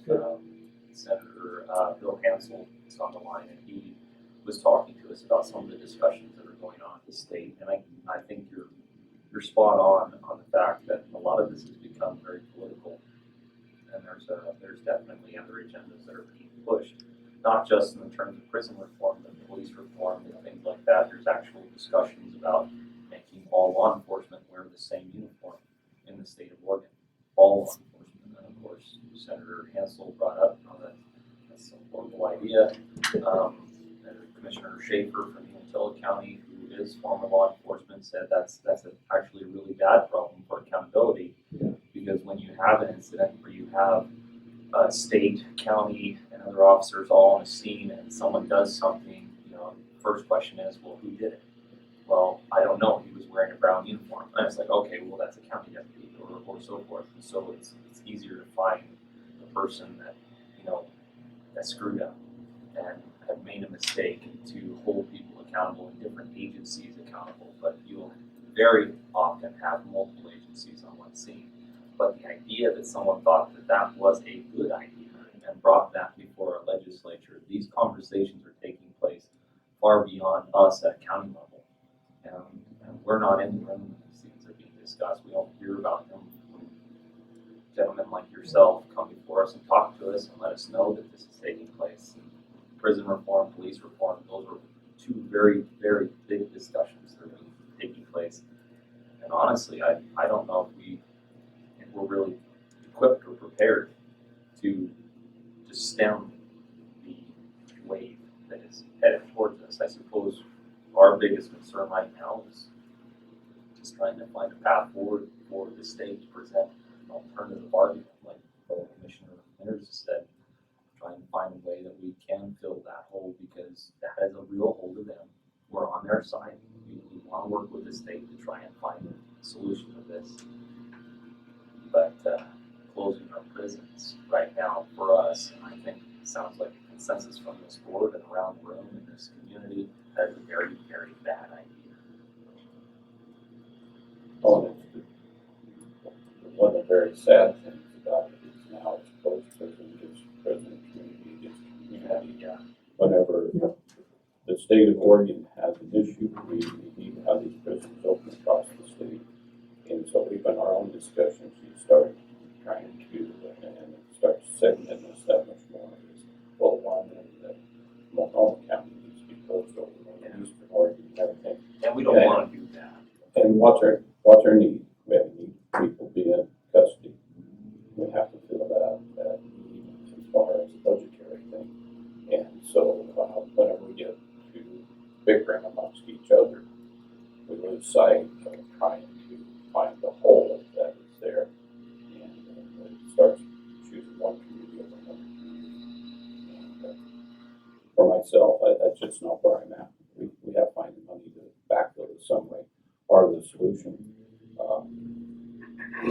if whenever you're on a committee or whatever, I'm sure you've heard plenty of testimony that's emotional and so on, and it does have some impact. But people that bring some solutions forward, and hopefully something for you to latch on to, probably makes quite a difference. I think we'll know more as the week progresses where Warner Creek sits. When I talked to Director Peter, she said the votes were up in the air. As I talked to the co-chairs of the Ways and Means Committee, they say they don't know. So that tells me that they don't want to say yet, or it's not a drive from the department or a drive from the legislature, but it's a drive from the governor's office.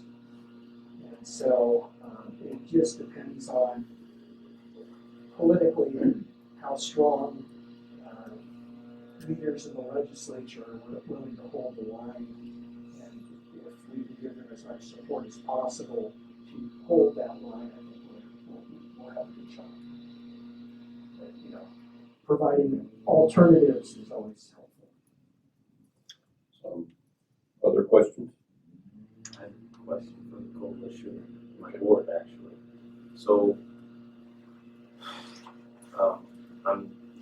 I just have to ask the question. If it's not the Department of Corrections that has put Warner Creek specifically at kind of the top of the list, I would correct that. I would say that they've been asked to cut the budget by X. Okay. That Warner Creek is number 2 on the list. Okay. But I don't think they're the ones that say you have to cut your budget by X. I think that's the drive from the governor's office. Okay, so that's my question. Yes, the The direction to them, that would be the essence of my question, is that there is a direction coming from the governor's office here's how we Water can, Creek's how we can fill the budget hole. And again, I think it's dangerous to take that drastic of a step when we still have to see what this economy does, right? Because if the economy comes swinging back, which I think is, there are indicators that it is, and some indicators not, but I'm half glass full kind of guy, and I think this thing comes back within a couple of months. To have made a decision when you're at the bottom of it, you can't undo is bad decision. So how realistic is it to get the governor to include Warner Creek in her budget if the direction from the governor's office is to close Warner Creek? Yeah, that's a great question. I don't have an answer for you on that. I think you do, as elected officials, we do our best to make the best case arguments, but I don't know if we have necessarily any silver bullet or a magic potion that guarantees us success on that. So, When's the next revenue forecast? September, October, I think it's September, mid-September. I've asked the Office of Economic Analysis for a quick and dirty budget forecast or just a rehash of what was given in June with the last couple of months added in, and I have not received an answer back from them yet. But I'm trying to figure that out as well. Am I in line with my thinking that I think this can swing back, or are we trending that way, or is it just flat, or is it going down? So it's, don't know. Well, just from my personal perspective, and I don't travel a lot, but it seems like that people are getting pretty darn active. Yes. Been pretty much reprogrammed on a lot I of talked things. to folks up in the Portland area, and traffic is noticeably heavier now than it was just 2 months ago. So the revenue forecast could be a little more positive than what we're seeing today. Correct. So the legislature really should hold off. Yeah, that's my view as well. Any other questions? I just have one. If I come up with any thoughts, can I just email them to you? Absolutely. Okay, I will do that. Join the club, but yes. Well, I appreciate it. I really do. there are certain things that I really don't want to say out loud. No, it's fine. You know, when you email me, it's public record, so Oh, no, it's like no, having a and that's conversation in fine. I public. just don't want But no, I appreciate that. I the think director that, here to say something. something I knew when I got elected, and I know more today than when I was elected, is I'm not the smartest person when I walk in a room. There are people that have expertise in particular areas and knowledge in particular areas and more wisdom than I have. And so my job is not to spout my opinion all the time. It's to spout my opinion a little bit of the time, but to listen a lot of the time. So if you have a great idea, please send it. Okay. With that, we're going to go into recess, and that would give time for Representative to either meet with us individually like you wanted to, or a little bit of time with some of the public that maybe did not want to Sure. ask questions. I have a 11:15 meeting at Warner Creek with the superintendent and the management team, so I'm gonna hop on up there real quick. Okay. And then I will be back after that at noon-ish in the building, so we can meet. That'd be great. And anybody else who wanted to meet with me, I'll be back probably till 3 or 4 o'clock this afternoon. So if people would like to meet with you, you'll be here I'll be here probably noonish, maybe 12:30. why don't we say 12:30? 12:30, yeah. And then if anybody wants to come in, then Make sure you get something to eat too. Yes, I had some good food at one of the cafes here, so I won't mention their names so that you don't get an advantage, but it was in Lakeview and it was great food, so thank you. thank you. Appreciate it. We'll Thank take you a very break until our next time at 2 o'clock. Thank you, everybody, for coming. We've already been in the meeting earlier today.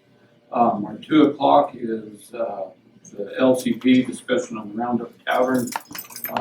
Ginger, are you and the lead, or Actually, Ray is the We're lead? giving Ray. Ray is the lead. Come on up, Ray. So now I got lucky to do this. Maybe it comes along with being vice president. You don't have to have the mask on when you're speaking according to the governor's guidelines. Oh, We're good. far enough away. And if you want to leave it on, you can. No, thank you. Thank you guys for having us here today. As you know, LCP is the Lakeview Community Partnership. It's it's a Main Street organization, started, 3, 4, 5 years ago. We've had starts and stops over the years as far as Main Street, but LCP has been functioning now for 3 years or more. And 5 years? Has it been that long? 2015. And of course, our primary project, I think everyone knows, is the Alger Theater and the annex next to it. And that's where we focus all of our, not all, we haven't focused all of our efforts, but that's certainly our priority project. Recently, through the county land sale, the Roundup Tavern, through the foreclosure process, the Roundup Tavern here in Lakeview became the property.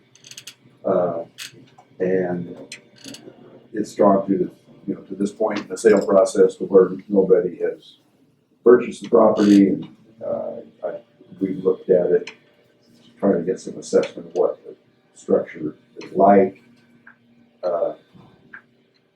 It's kind of scary, but at this point in time, since nobody has purchased it and you still have it, and you may even consider it to be a liability to yourselves. I don't know if you've had it long enough, and I know you've been busy with a lot of things, but the structure is not a very sound structure. It's built next to a couple other existing businesses, and the roof is failing. Skylight, one of the skylights is beginning to fall in. Should we get a really bad winter or something, I don't know. That could come down. The roof could come down. And, if it did that, what that might do to the adjoining buildings, Fetcher's, the old Fetcher's building on one side, and I don't know what the other building was called. I remember a number of businesses, hallways are in there. So I think you guys need to, be aware at least, and as we go on into summer and fall, if nothing happens there, be aware of that. So we're here today to just have a discussion with you. What are you guys thinking about with the building? Have you had any thoughts? I know Brad has had some discussions with maybe Ann and Logan a little bit about the building briefly. I talked to Mark about it a little. Well, I believe have all three of us toured it. I've toured it with Darwin Johnson and gone through it. So you know what's there. Yeah. Couple things just to add to where we are. We've had Daryl do some work for us. Okay. He recently looked at it and said he thought maybe for $15,000 or possibly less, it could be some things done that might help. Hopefully, get it through a bad winter. Preserve it. We're at LCP. We are interested in what the status of the stuff that's still inside of the building is, that the previous owner had apparently stored there, and it's still there. You probably know that the building is not secure. You can go and come from the back, that will. And I guess the other thing is, knowing that the previous owner was a rather unconventional sort of person, we're curious and gone so far as to have a title report done to see if there might be any liens on the property that we don't know about. Having done Darwin's work in the past, I do know that your land sale process, foreclosure and land sale process, typically extinguishes those things. But however, I have been cautioned in the past that there are unique kinds of loans that may, not will, but may survive through that. And I don't know, can't remember what we were advised they were, and if there is any, but we're looking into that just for our own information, so we know we have that knowledge before we have serious discussions going forward. That's very good business. When we do our land sales, you know, we recommend people to do a title search. Absolutely. One of the things that stays there, and you should know this well, is the water bill in the town of Lakeview, and that can be substantial. So, you know that well, and you collected that. Been on both sides. On both sides of that. So, what we have to do, you know, I personally, I'll speak for myself. I think LCP is a great place for this to end up if the process allows that. You know, I have to say that through the process because we've started the process. And by our policy and by our rules, the process goes from the 60% to 40% to 15%. Is that correct, Darwin? Yep. And we're right in the 40% range that we can offer it for. Now, then, to be able to vary from that, we have to have some legal advice and everything. So I didn't know if today, if you guys were making a proposal or just discussion of what maybe you guys are thinking. We're not making a proposal to purchase the building. Okay. We want to find out what your thoughts are if you don't sell it. If you don't sell it at 40%, if you don't sell it at 15%. We're here also to remind you, if you don't need reminding, but to make it clear that our interest is in preserving the historic buildings and the nature, you know, the historic culture down Lakeview when we can. We kind of lost part of the building.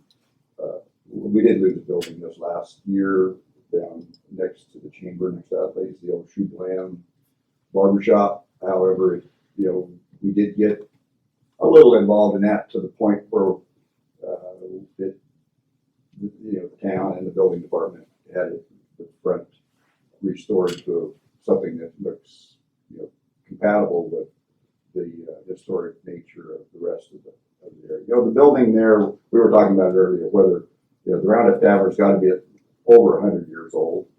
But I don't think without doing more research, we don't know whether it was built after the second fire in Lakeview or if it was rebuilt after the 1900 fire. So it's somewhere between 100 and 120 years old. I was going to ask how long ago it was when you snuck in there as a youth.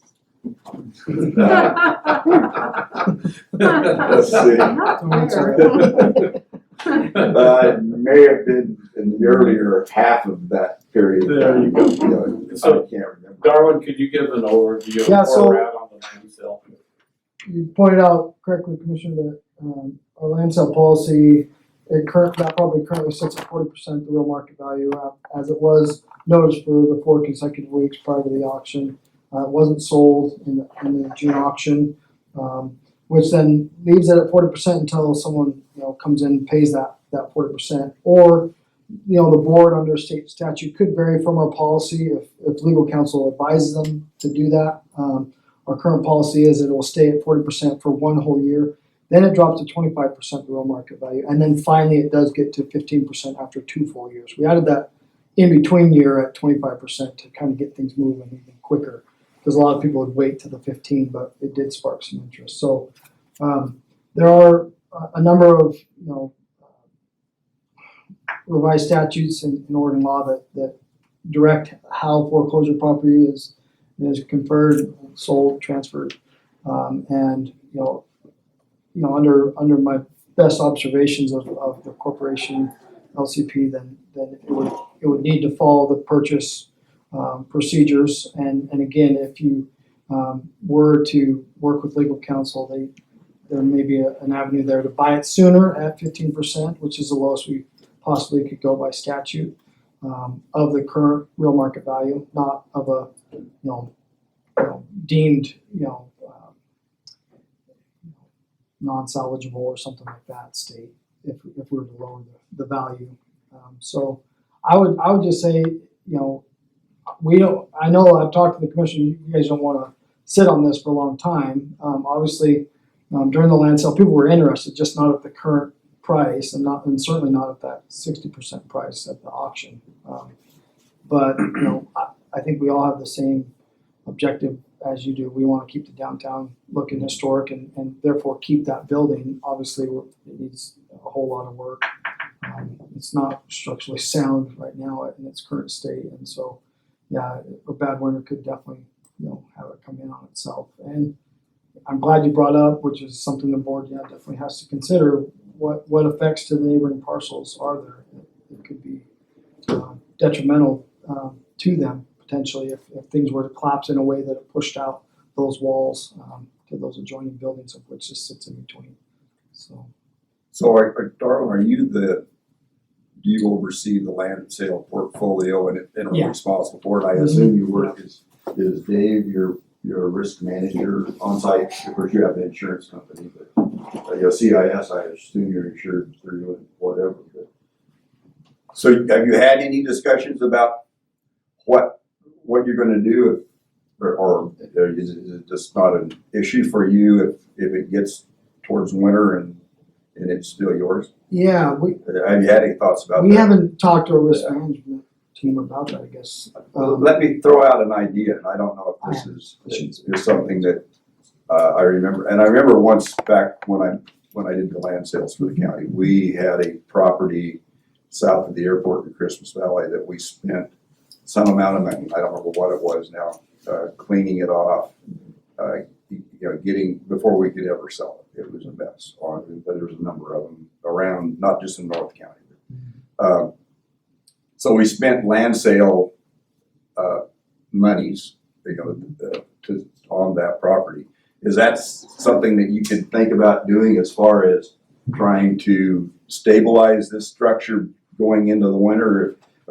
Do you have assets there that, of course, you'll have future sales that you could probably draw on, but to have a contractor, again, Daryl has done some work, and I don't think he's got anything designed necessarily, and it would need to be done carefully, but in order to use.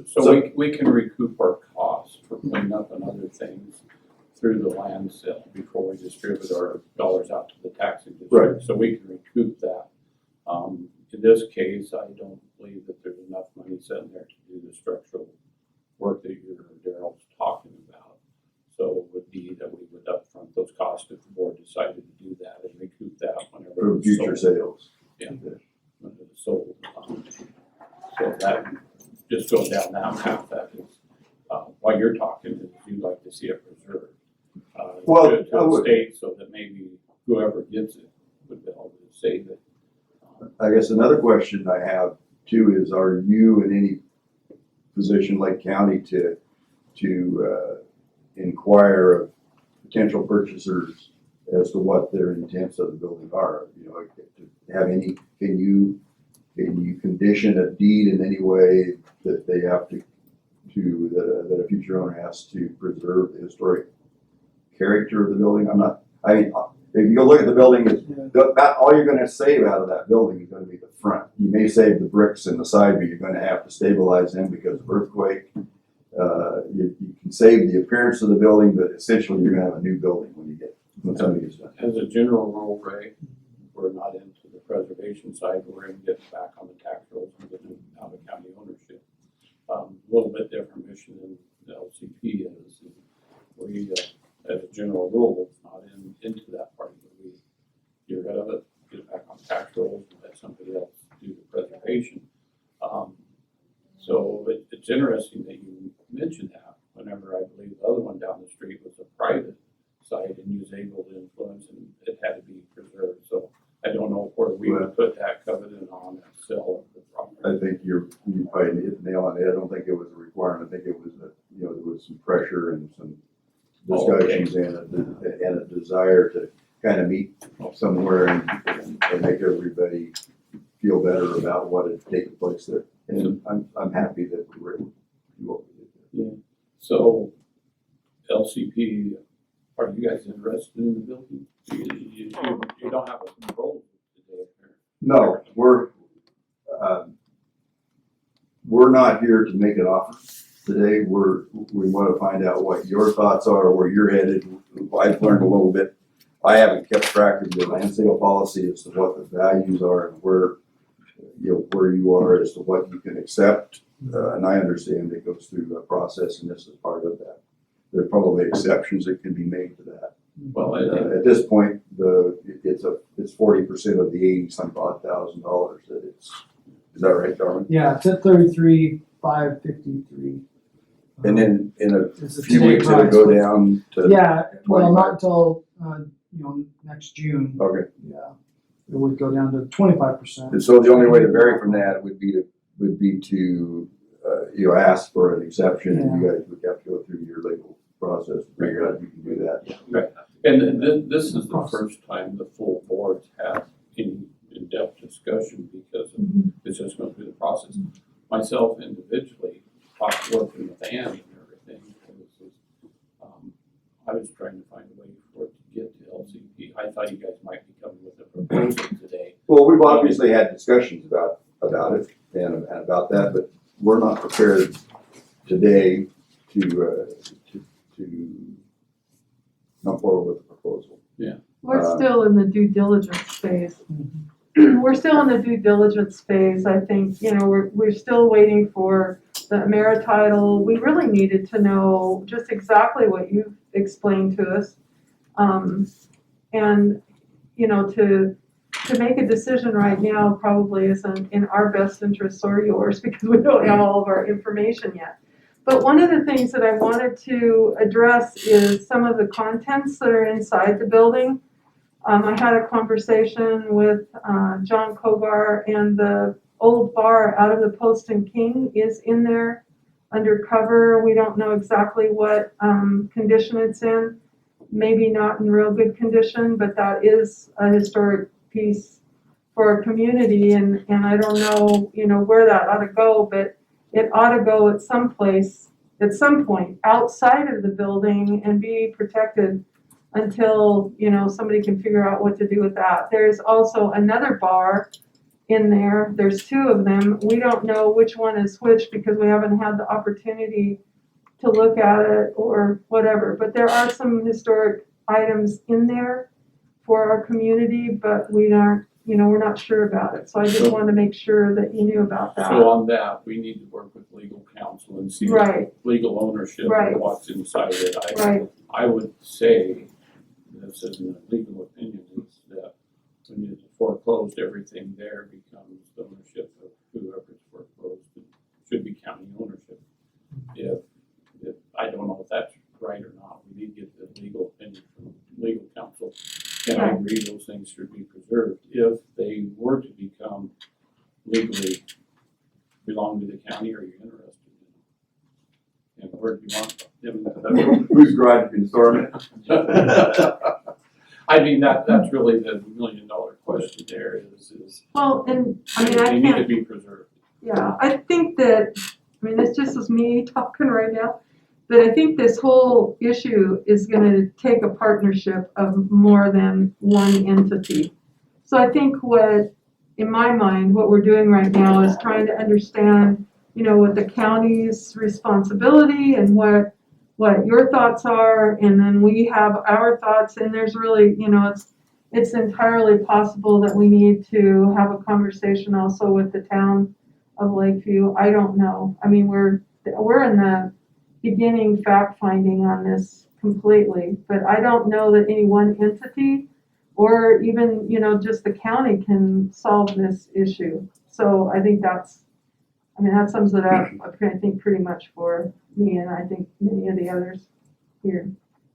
See, we may have access to grants and foundations that you may not, or may be more difficult. You may also have access to things that we don't.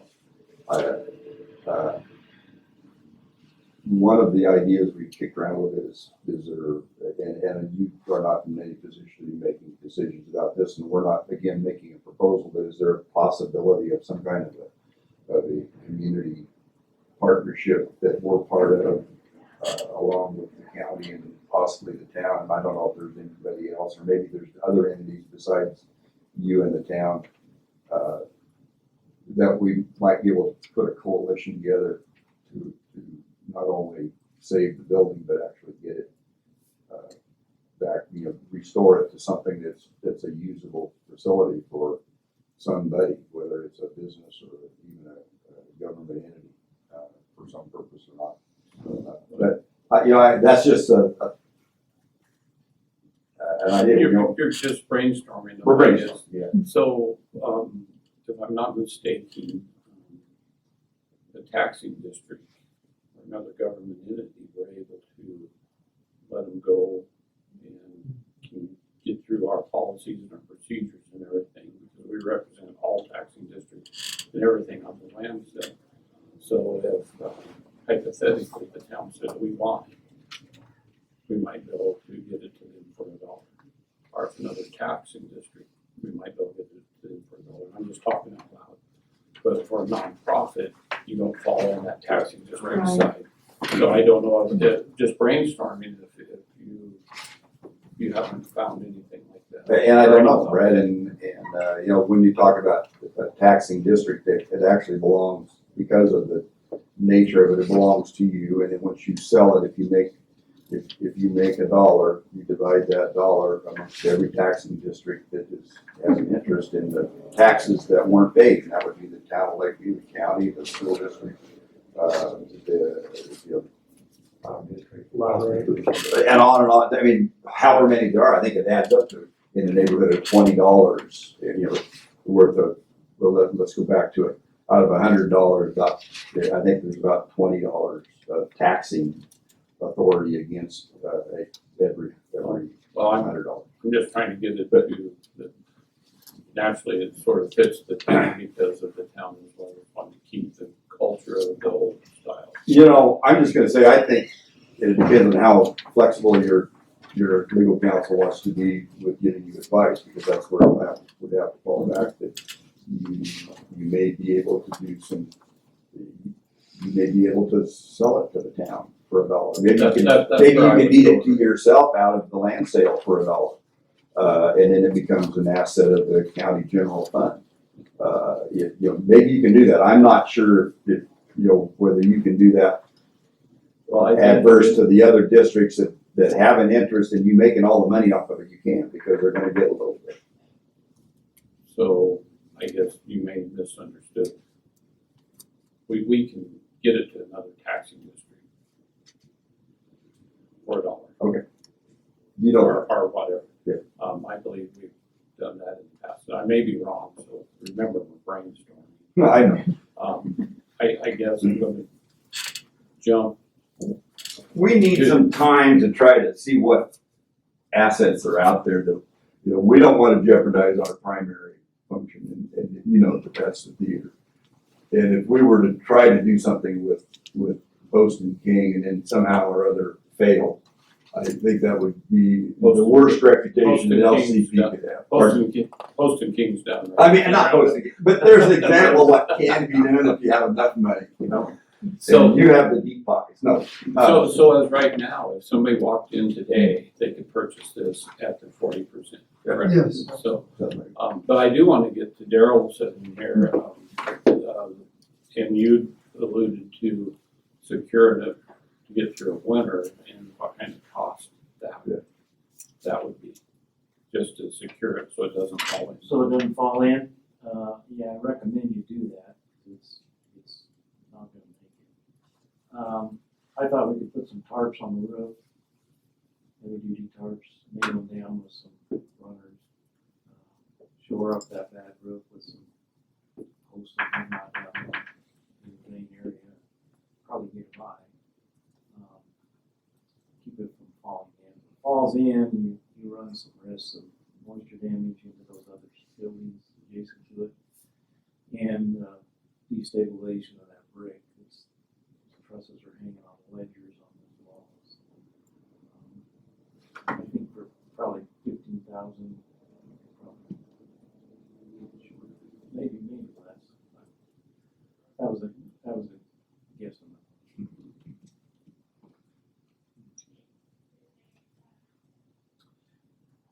No one has made any offers on it currently. No offers. What about some of the items that are within the facility? And this is a question on board as far as moving those to another secure location for now. something were to happen, whether it be the bar, the backboard, on the very far back wall, some of those other things that would be of interest to you guys to preserve. Do we have a location maybe that we can put those for now?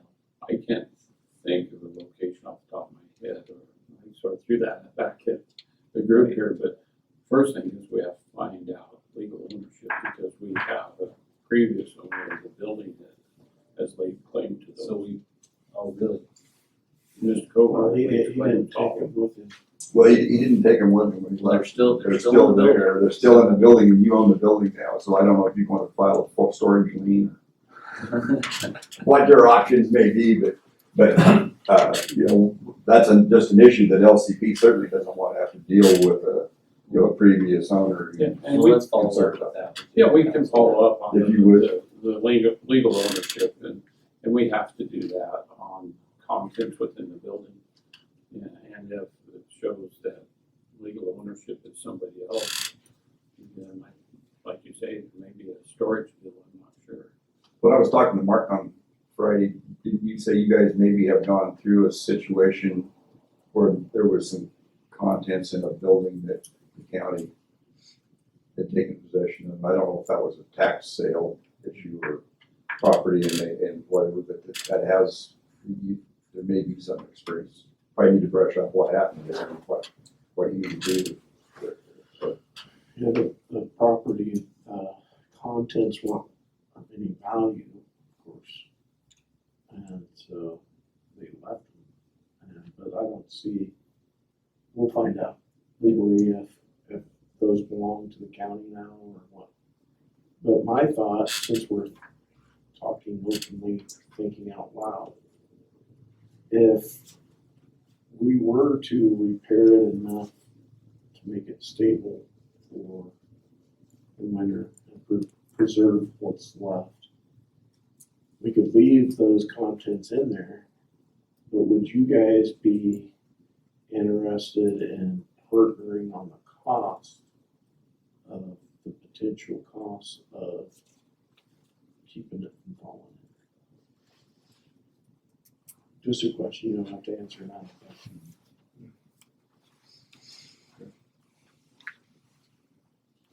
I have done most of the speaking except for Ginger a little bit. Anybody else? What have I forgotten? What needs to be added? Or I guess I'm sorry that we're not here, Brad. Maybe with a proposal. We're not ready. Okay. And we've obviously given this quite a bit of thought, although it's only been in the last month or two that we have not tried to find resources. We've all been kind of stuck in this COVID thing. Well, we're all in a crunch time, it's August. It's not far before winter's here. We have a structure that we all agree we're saving, right? Part of our culture, part of our heritage. Memories. Yeah, First place I played shuffleboard.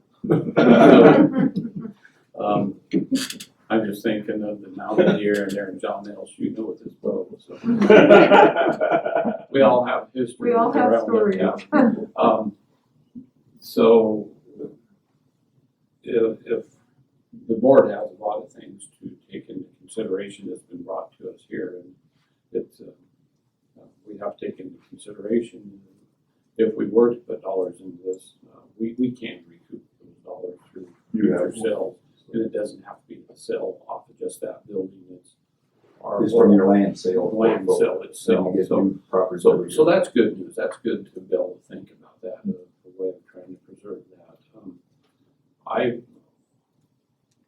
I was really hopeful that maybe we find a solution so that it gets to the right entity that really has the drive behind them to preserve it, and that's LCP. Because that's sort of your guys' mission. But I definitely understand it, and looking at the numbers, the cost of complete restoration, let alone the number of 15,000 to just get by for a winter. Yeah, the $15,000 is going to be, it's just a temporary mandate. It's going to be taken apart. That will be for naught in the long run. Right. Other than for having hopefully preserved the structure for another year. Yeah. the numbers, and I can't tell you what they are off the top of my head, because I don't keep track of those things anymore like I used to, but our commitments to the Alger and the village next door are beyond what we're talking about with the Roundup Tavern. So, for us to take on another one it's a major undertaking when we're already into it. Yeah, but we feel comfortable about what we're doing now. This is beginning to get a little bit outside of the comfort zone. And, maybe between us all, if we have some thoughts about this, maybe some discussion happens in the community. Maybe there's some other entities out there that are as passionate about it as I think the county and LCP are, that will come forward with some ideas about how we get this done. Ginger and then Kevin. I was just gonna say, we're all in the same boat in terms of really not knowing financially how things are going to be into the future. COVID has kind of knocked things sideways, and historic preservation has been one of the things that sort of got defunded. The Oregon Historic Preservation Office canceled all their grants for this year, and the $6 million that the Main Street program would have available to them in the next year, in 21 to 22, to do grants was pulled and they didn't do the bond sale. That was about a month ago. We got the word on that. And in my mind, I had at least a portion of this particular project with the Roundup in that. But now we're really faced with just as you are with a lot of other things too, we're faced without a given resource right now. Now that doesn't mean that when we get into recovery from this, that there will be some resources, but we don't know how long it's going to be. So we're all sort of in this Band-Aid mode, I think. So originally and initially, when we were thinking about it, even 6 months ago, that was one of the resources, or some of the resources we thought of. But now we don't have that. So I think if we can, like Ray said, have a little bit of open conversation throughout the community. And it's not like that is the only building that needs some help, but it's the one that's I think at the most at risk right now downtown. And nobody has any answers, but if we can just keep talking about it, we should be able to have some good ideas, I think. Darwin, what is the real market value right now, and what's 15% of that? What would it be at 15% of the market? Disclaimer, I don't set the value right, but it's 83,420 is the real market value today. It's at 40% at the 33,553. If at 15%, it would be 12,698. So 12,698 is what I believe is the lowest we could offer ever. And thinking about this policy, unless you through state ORS. ORS. Yeah, ORS says we can't offer for less than 15%.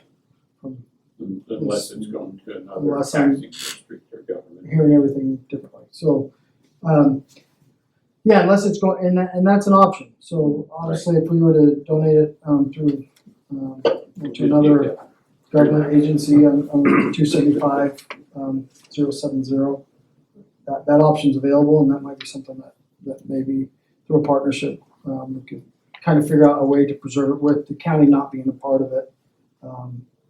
I think of even preserving it right now and spending that money, if it still sits there and we still don't only sell it for a little under 13,000, and it's costing us close to that. It's going to be a wash. It didn't really do us any good to do that. So, like I said though, the face of it definitely needs to be saved. Now the rest of it, as I look through it, it's going to have to be redone. Probably rip down to nothing and then just keep the face maybe. Well, and Ray pointed out something, being as politically correct as he can. What's our responsibility? What's our risk? And that. But Kevin is really wanting to say something back there. Well, okay, this is so hypothetical and maybe so left field that it's not even possible. That'd be surprising. Thank you for your comment. But you were mentioning you could sell it to another taxing district for $1. I believe so. But we're brainstorming. Let's just brainstorm, it's $1. Could that other taxing district then sell it to the LCP for less than the 15% of market value? Or are they still bound by that? So let's say you sell it to taxing district X for $1, then they turn around and sell it to the LCP later for maybe amount less than 15%. That'd be a good legal question for that taxing district. That's right, and Okay. the answer with that probably is that it becomes an asset of that district and whatever policies they have to follow to get rid of their public assets is what they would have to do, and it wouldn't be taxable. And now, since a public meeting, you're trying to find a way to get around this. It is obvious what you're trying to do. But these are the kind of things. I'm just following up what you said. We need to see if we can figure out some way to do it, and that's a possibility if there's an entity out there that, that isn't us, obviously. Well, and the mayor isn't here, we do have a town councilor that's trying to wear both hats, but it obviously fits because it's within the incorporated part of the town for that it could possibly become ownership of the town, which is a government entity, which we could get at a less than the 15%. So, I think we've probably beat this around quite a little bit. I want to just reiterate, I guess, and, having worked at the county for a number of years and in a number of positions and at the town for a bunch more and been responsible for a lot of those same things. I think sometimes we get busy with our, the building that's on fire and we forget to kind of keep an eye on some of the other things and I hope I brought up some things just to make you aware. I guess you do own the building, and you are responsible for it, and you have a certain amount of liability that goes along with that. So, as a taxpayer now, I'm just a taxpayer in Lake County and the town of Lakeview. Be aware of that, and I guess I would ask you that if you see yourself going on into the winter, let's do what we can to limit the county's liability of the ownership of that building, at least. And then, I think LCP is going to continue unless it gets sold to somebody else. We're going to continue to look for options, ways to make this happen, partnerships, coalitions, and any ideas that any of you may come up with or that somebody may bring to you.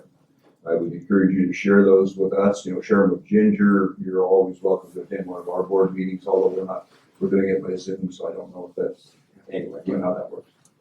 So it's hard. You bring up some good points there, Ray, and it hits something that I can't remember for sure, but we're only allowed to put so much into these properties before we sell them, and we can improve them to a level to bring in more dollars. This is a little bit different, and I'm trying to think, Darwin's shaking his head, but we've ran into this because we've ended up with some structures that we would like to put a little bit of money in because it'd be more valuable. This one here is unique because we're preserving it from our risk of it falling in, I guess. So Darwin, I'm sure is going to get direction from the board to do quite a bit of research on this after.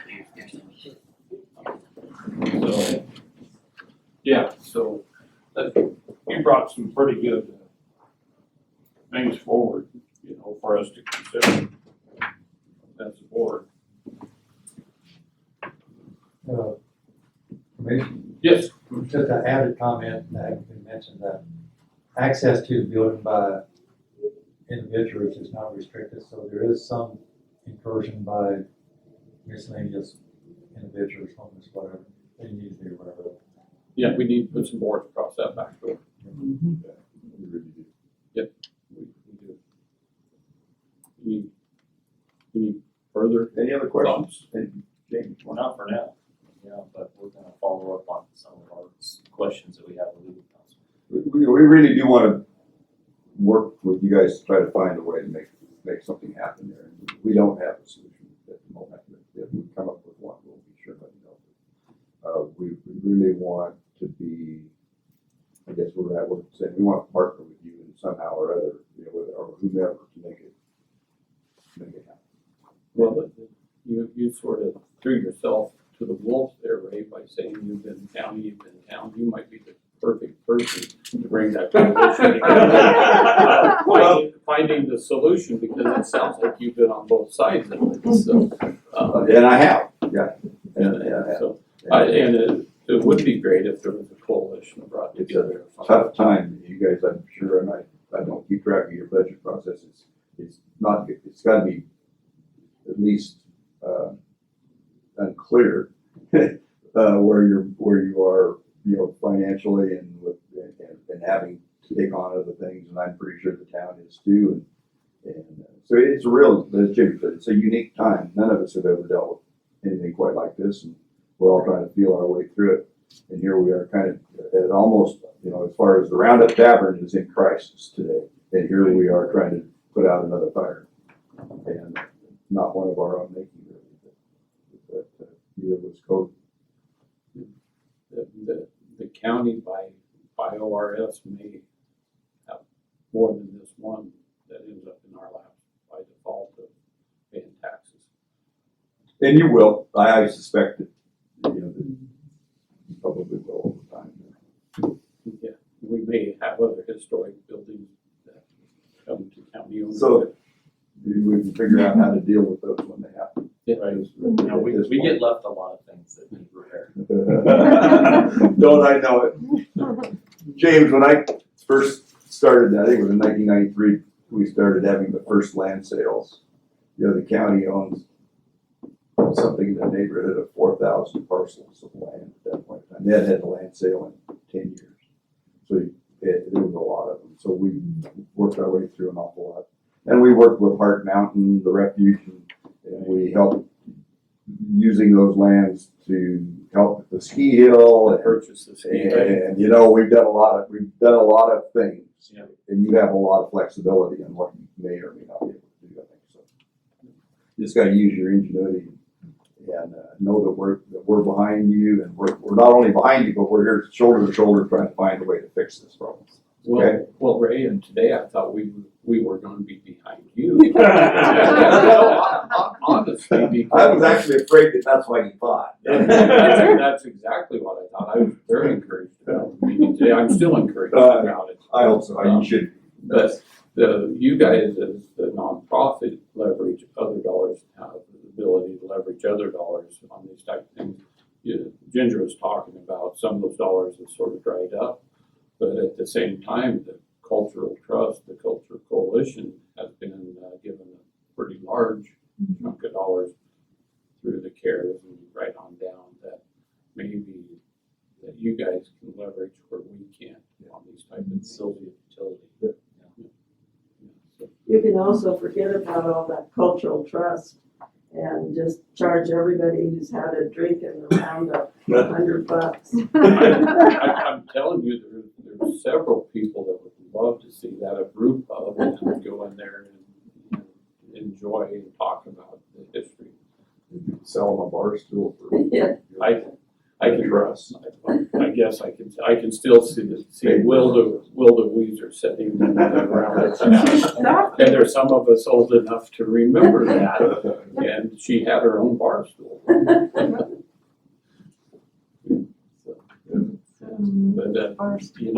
But people may pay a pretty good price to be able to have go in there and sit down. I don't.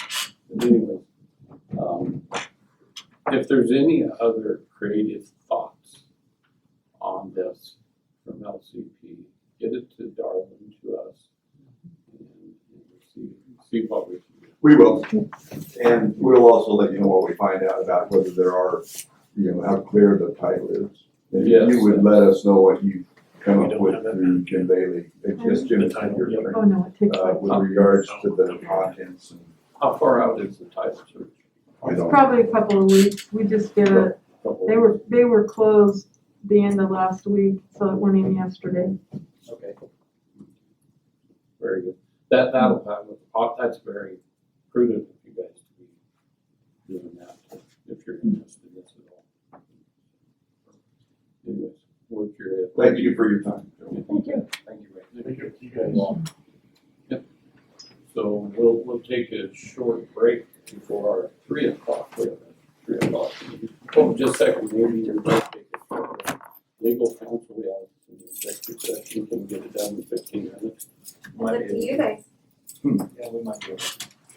All right, thank you guys very much. Thank you.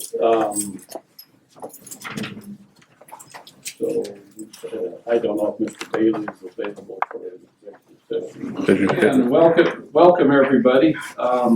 So we have our 3 o'clock law enforcement discussion with City of Paisley. So I'm just going to turn it over to the mayor, unless Sheriff, would you like to say anything before we turn it over to the mayor? No, Commissioner, should we announce who's here for that? Oh, very good point. Yeah. For the town council, Brad Winters, Chair of the Board of Commissioners. James Williams, Mark Albertson. Mike Taylor. And we have the press and our administrative assistant. All right. Yeah, the only thing that I would say is ask Mayor Paul if he got my letter acknowledging the council's letter to me. Yes, I did. Okay. Thank you. And we've all seen it. I have 3 counselors here with myself and Missy, Travis Way, who's our water and sewer superintendent. I have two members of the audience. So I'll let you know what's going on. We're missing one council member today. I heard the last part of your statement there with the attorney that he didn't want to be involved since he represents both of us. I did hope we're not going anywhere where we need an attorney on this adventure. Yeah, I don't think we are. I thought it was funny. Yeah, okay. Jim just wanted to get off, so. Yeah, we just wanted to open it up to, just getting a letter back was really good to hear what his thoughts are and what he now knows what our thoughts are. Just trying to get a dialogue going so that we're not banging heads, we're working together as much as we possibly can. We understand that he's limited in what he can do, and we understand that very well because we're totally limited in what we can do. The phone screen went blank. Are you still there? Yeah, we're still here. Yeah, we're still here. Can you hear us? I just dinged like somebody entered your Oh, yeah. Are you still there, Rob? I think we lost him. Is anybody there? Can we see if we can get him back on? It says waiting for name. There is a call still on. Mayor, are you on mute? Do you know? Okay, there we go. Our tech support system didn't want to be involved either. Good to have you back. Go ahead, Sheriff. Maybe it'd be appropriate just to let the city council and the mayor know what we have done in the past, what our vision is to the future, who we've coordinated with, and just exactly what we're capable at this time and what we're not capable of. Mayor, I don't know if you recall our several conversations about the problems that the citizens of Paisley are experiencing as far as speed on Highway 31 through the school zone and the outerlying areas on specifically Mill Street and Blue Street, so on and so forth. If I remember correctly, our conversation consisted of our inability to work radar on Highway 31 because that is the direct responsibility of the Oregon State Police. I believe I supplied you with Sergeant Hill's phone number and the name of the commander in the the Lakeview detachment. I have talked to Sergeant Hill and inquired as if he received any phone calls from council members from Paisley. He said he did about a month ago. And the concern that was voiced to him was speeding complaints on Mill Street only. He has had a trooper on Mill Street. The number of citations written when that trooper was there was 0. And that's as far as I want to go as far as Oregon State Police is concerned. I just wanted to convey to you as to what they have done, my conversations with them, and my conversation with you, Mayor. I don't know when you had that conversation with him, but I had one recently. It wasn't a month ago. It was a lot sooner than that and we discussed quite a few things. So, and he was very helpful and willing to help us as much as he could. He had the same kind of experience you had. He was supposed to get 2 more troopers and a second game trooper before the COVID hit. Now he doesn't have any of those, so he was he was feeling the hit. So right. But yeah, we've talked to him, worked with him, and okay. Well, what we have done, the sheriff's office has done, at least half a dozen times, I've assigned Deputy Stubbs to the outerlying areas of Highway 31. He's worked radar down there in both a marked vehicle and an unmarked vehicle. I do not assign him during the hours of daylight because of mountain power coverage, the lack of. However, I have assigned him down there during the hours of darkness. As late as July 27th, just a week or so ago, he worked radar down there from about 1:30 to 4 o'clock p.m. He had 47 vehicles drive by his stationary position. The radar was activated at all times. Of the 47 vehicles, there was a couple that exceeded the speed limit by a mile or 2 an hour. He did not stop them because the speed was so minimal. And the average speed of the 47 vehicles was 21.5 miles an hour. So, all right. He has been working down there. I have him assigned this month in particular 8 days. And they're usually on a Friday and Saturday and the hours of darkness where there is possibly speeding associated with alcohol. Hopefully we can make an impact if there is issues there. It hasn't been simply because we've been ignoring the town of Paisley. I would just like to say that in the month of April alone, all of last year, we handled 14,000 calls. The month of April, since this coronavirus started, we have handled 12,000 calls. So the influx of calls since this coronavirus is just out of proportion with the number of deputies that we have. We certainly aren't ignoring the town of Paisley. We want to do, like Sergeant Hill said, we want to do whatever we can to impact the negative activities that are happening down there, to include drinking and partying and such. Commissioner Williams can attest to this, that him and I have talked on multiple occasions. Our vision is that we want to have a resident deputy in Paisley. We can't force anybody to be there, but we are currently getting 2 more deputies. One of those deputies is going to be a SRO. The other deputy is going to be a North End deputy. And as I wrote in my letter, that I am certainly grateful to the opportunity to house a deputy in Paisley. That is our vision. That's what we'd like to do, but we cannot force anybody to take up residency at a particular area other than the north end and the south end of the county. However, that's what we're looking at. That's what we're hoping to do, and hopefully that'll be fruitful for both Paisley and the sheriff's office. Yeah, okay, that sounds good. We weren't, the best case scenario was to have a deputy here 24/7, but we weren't necessarily expecting that. Just have a place where you could send somebody up for a night.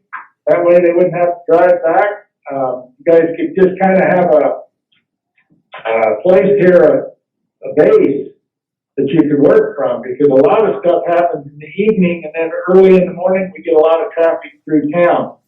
So the way I understand it is you guys can't give tickets on 31 even within the city limits, or you don't want to, or whatever? No, we can. We can. However, that is the responsibility of OSP.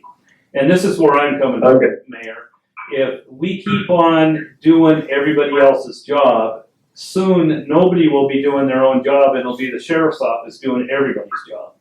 And so, you know, we have our certain focuses.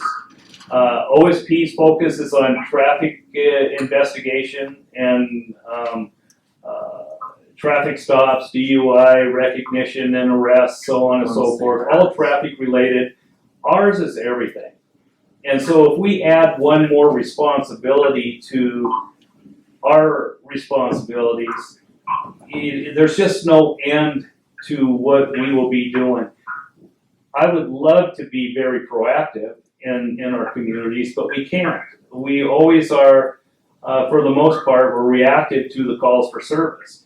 Now, if OSP could go down there, and I have talked to Sergeant Hill as early as today about work in Paisley area, and his direct response is I've notified my troopers, but normally we're not up there. And I get that. You know, Paisley is kind of a funny area that just falls into that black hole because it's between north and south.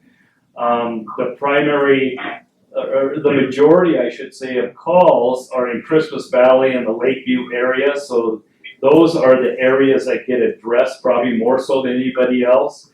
And I'll specifically address the issue that I have gone to Paisley or tried to get to Paisley and Christmas Valley on multiple occasions. And you get halfway there and you get called back for a call. So if we had, what I've directed our sergeant to do is, if we have more than 3 deputies on in the evening, send one to Paisley for half the shift. But the problem that we run in there is officer safety. Given traffic citations, it's not that big a deal for the deputy, but when you get involved in a party where there's multiple people and there's alcohol involved, or there's a problem with the individual at a bar, or a traffic stop with the DUI, you have that officer safety element where it's not safe for the deputy to be by themselves, so we start streaming other deputies to that location to help them out. And then we suck all of our resources out of the area that has the majority of the calls, and then things start backing up when we get into problems, gotta call people out to help out with the calls for service. And that's what we don't wanna do is get anybody hurt. That is our primary goal, is to go home the same way we came to work, in one piece, alive to your families.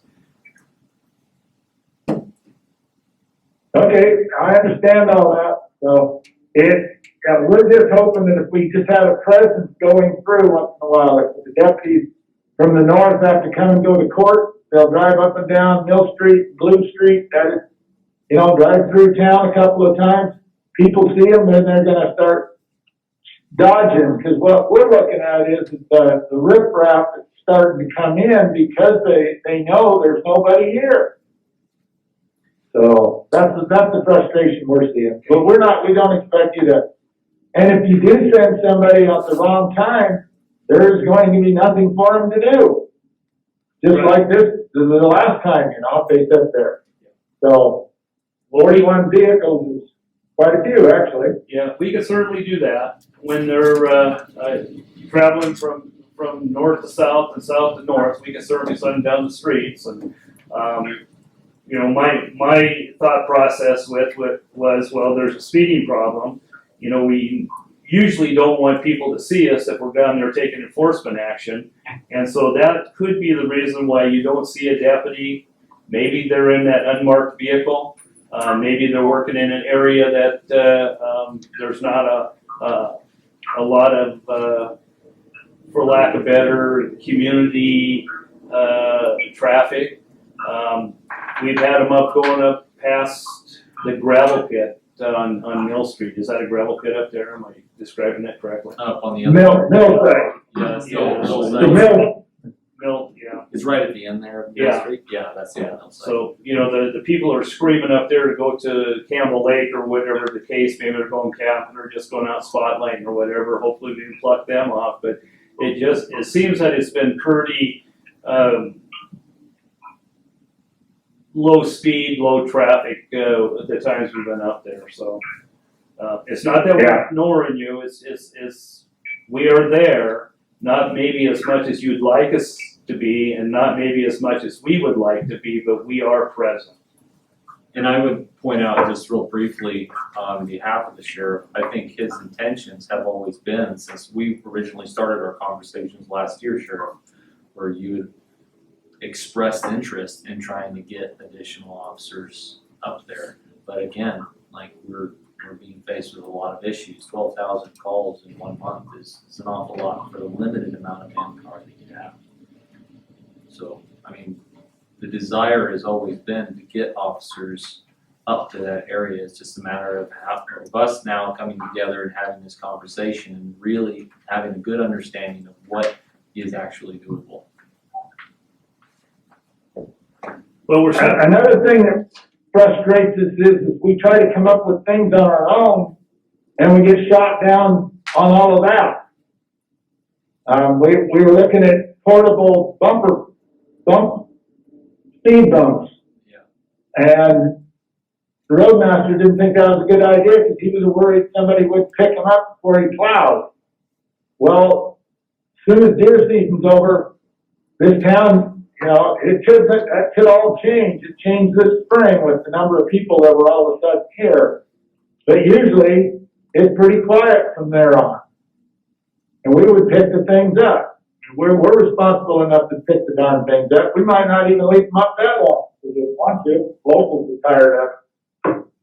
But they got to give us a chance to do something like that. How about an old vehicle that you guys might have?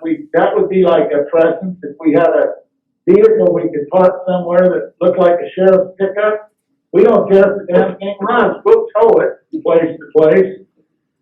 But it can't hurt. We just want Commissioner Winters or Williams got us a speed light from North Lake, and that helped a ton. That was Mosquito Festival weekend, and we didn't have Mosquito Festival, but we did have a lot of people in town, and I thought it was amazing what it did. So we're looking at all those kind of things, and I realize we need to get ourselves together and try to find some money to buy something like that. But if we could get any help in any of those angles, that would be wonderful. What do you guys have? Anything you want to? Okay.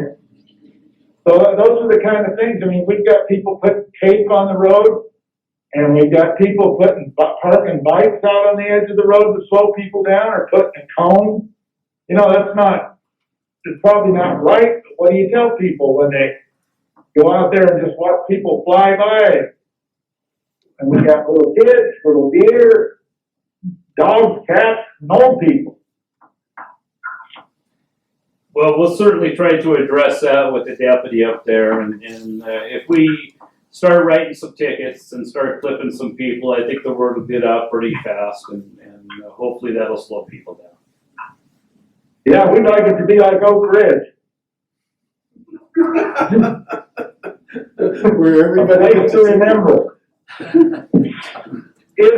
Is there any way we could do a speed sign that took a picture of people speeding through town with their license plate? How would we? No. Never mind. Misty answered that question for you. Okay, all right. I believe that's illegal in Oregon. Oh, no wonder. It must work.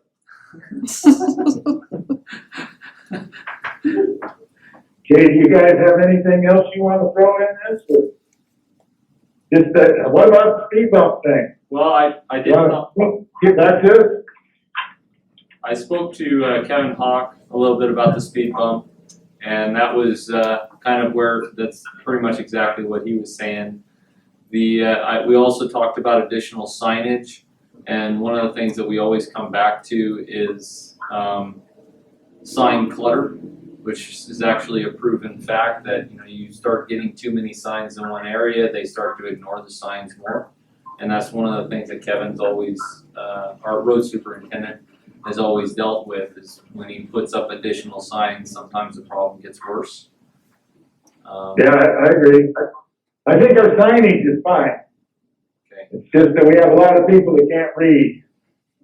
So Mayor, I have to ask this, I probably should go down this path, but I'm going to. You only have speeding on the county and the state highway? And if so, why? And if you have speeding on your city-owned roads, have you put speed bumps on your city-owned roads at this time? We don't have speed on our other city roads because they aren't long enough. Yeah, I mean, so are you interested in owning all the roads in Paisley, so they're all city roads, and you could speed bump them? Be careful how I you didn't answer this, understand the Ralph. question. This is where the lawyer needed to come in, Ralph, just let you know. I get it, Ralph, I thought you would answer it that way, is that the county roads are the longer roads that allow for more speed. Yeah. Individually, as Brad, speed bumps are not something that I would favor putting in an area. I think it creates hardships on other people and it's hard on vehicles and things. It does slow a certain number of people down. Have you driven 31 lately? I have 20 years of history trying to get that one straightened out, sir. Yes, I have. it is true that Mill Street. Our cars are pretty well already taking a beating. It is true that Mill Street is kind of the main street that the speeding problem is happening because people tend to turn on that right off Highway 31 or cross 31, and they get on that stretch right past the Chihuahuacan and they gun it. And you can hear them from all around town. You're like, oh, someone else just turned on on Mill Street there from 31, and they gun the engine and run all the way to the end. That's kind of a real common practice. And then it's a half hour up to the forest, and a half a mile up to the forest, and by golly, those campgrounds are going fast. We got to get there. But they've driven all the way from Lapine to here at anywhere from 80 to 100 miles an hour probably, and it's kind of hard for them to just slow down. So, because there's no police presence on that road either, really. As much as we drive it anyway, we hardly ever see one. So the good news is there has been extra work put up into that area by the sheriff's department. The average speed is much lower than what we're hearing, so it's an occasional person that needs to be caught. And I think with the continued presence, somebody will be caught eventually. Yeah, we're going to continue doing everything we can, and I think our sheriff is wanting to do everything he can to address the issue. But the issue is really a county-wide problem as well. I mean, we're having it all over, and I think these guys get inundated with a lot of other issues, and just the amount of crime that we've seen on the rise in the last few months has been somewhat staggering, honestly. Yeah, Friday afternoons and evenings have been our biggest problem this summer. Some of them, when they come back on Sunday or something, they're still hot and going. But pretty much that's been our biggest problem. Well, this month I have Friday and Saturdays covered in the evenings. Great. All right. Good. Thank you. Appreciate it. Thank you, Okay, Mayor. well, we probably have pretty much talked this out as far as I'm concerned anyway. if, you guys got any more, if not, you're probably busy and we'll get back to our meeting. Thank you very much, Council and Mayor. Appreciate you guys. Yeah, if you can come up with anything like an old pickup or something that we could park, that'd be great, or you wanna look at the speed bumps, that'd be great, or anything. Electric deal we can throw up, or spike strip, we don't care. We'll buy the spray paint, you supply the whole car. I think we got an old light bar we might be able to donate you, I'm not sure. I don't think we can do the spike strip though. I don't think that's gonna, yeah, I don't think that's gonna fly. Oh, we would do it. I'm sure you guys will be. All right, you guys have a good day. I really appreciate being able to just talk to everybody, and that's the hard part of the county is getting anywhere, especially right now when we're all masked up and everything, so. No, I appreciate you. Hang in there, you're all doing a good job. All right. Thanks, Rob. Thank you. Thank you, Rob. Okay, bye. All right, see ya.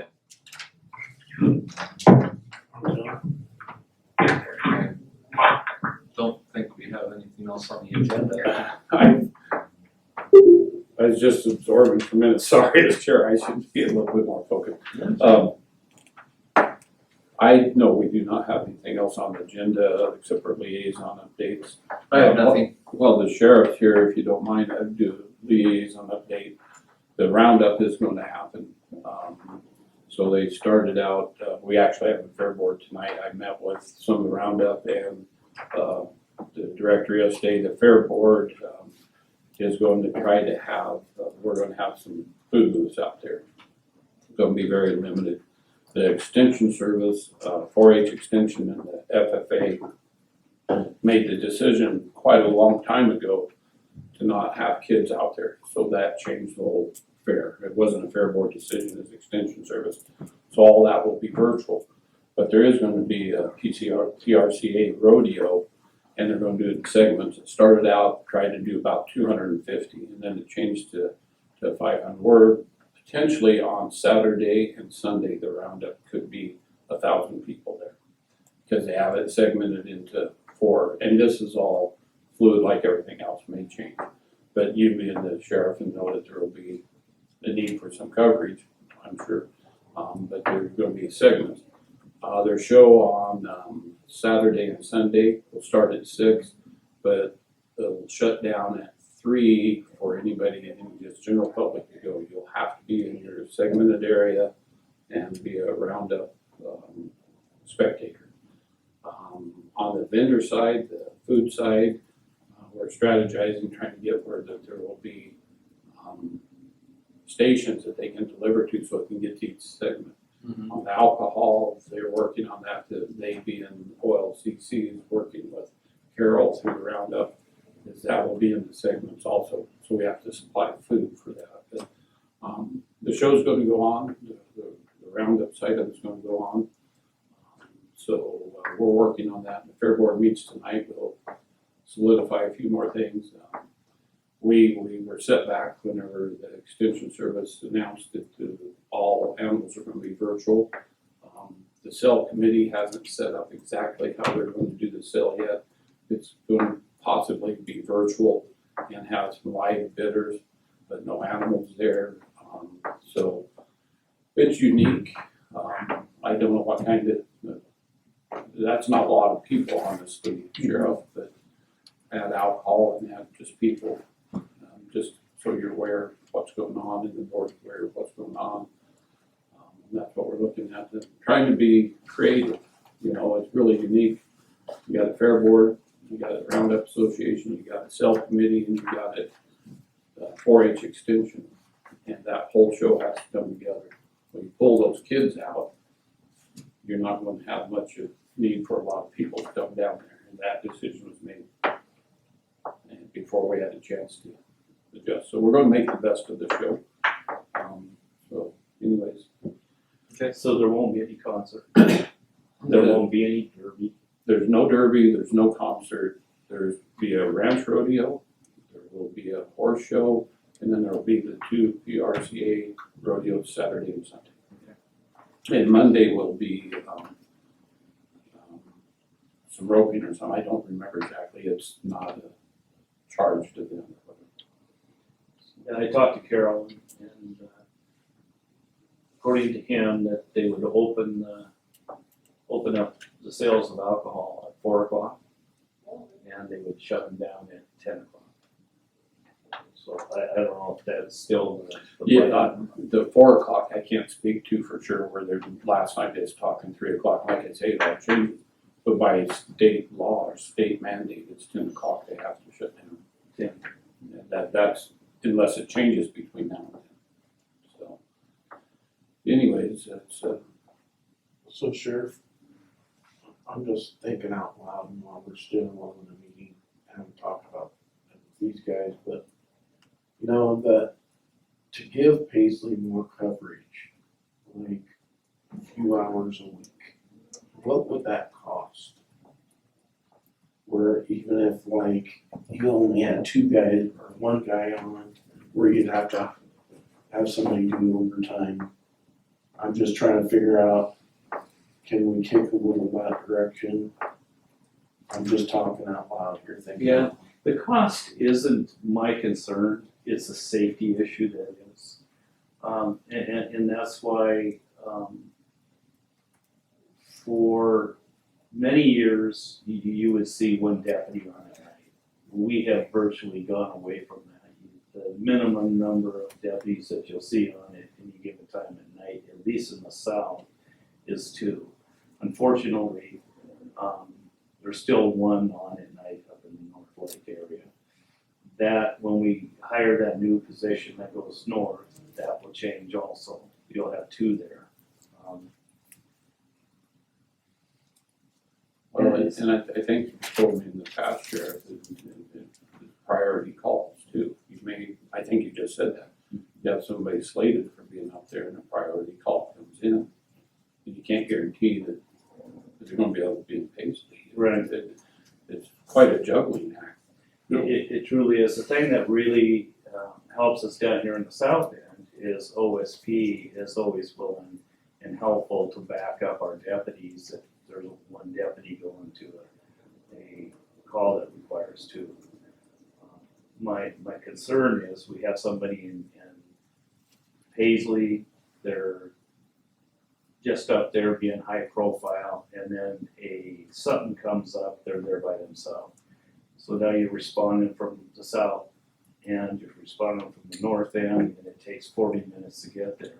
Right. All we're gonna do is just pick up the pieces instead of providing the backup. And that's legitimate, honestly, because the last time we had an officer killed in this county was very similar to that.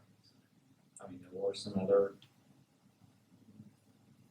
pieces to that, but yeah, I mean, the last deputy that was actually killed was killed just outside of Paisley, and there was no backup. Whether or not, he was in uniform at the time or responding, I mean, that's still legitimate. So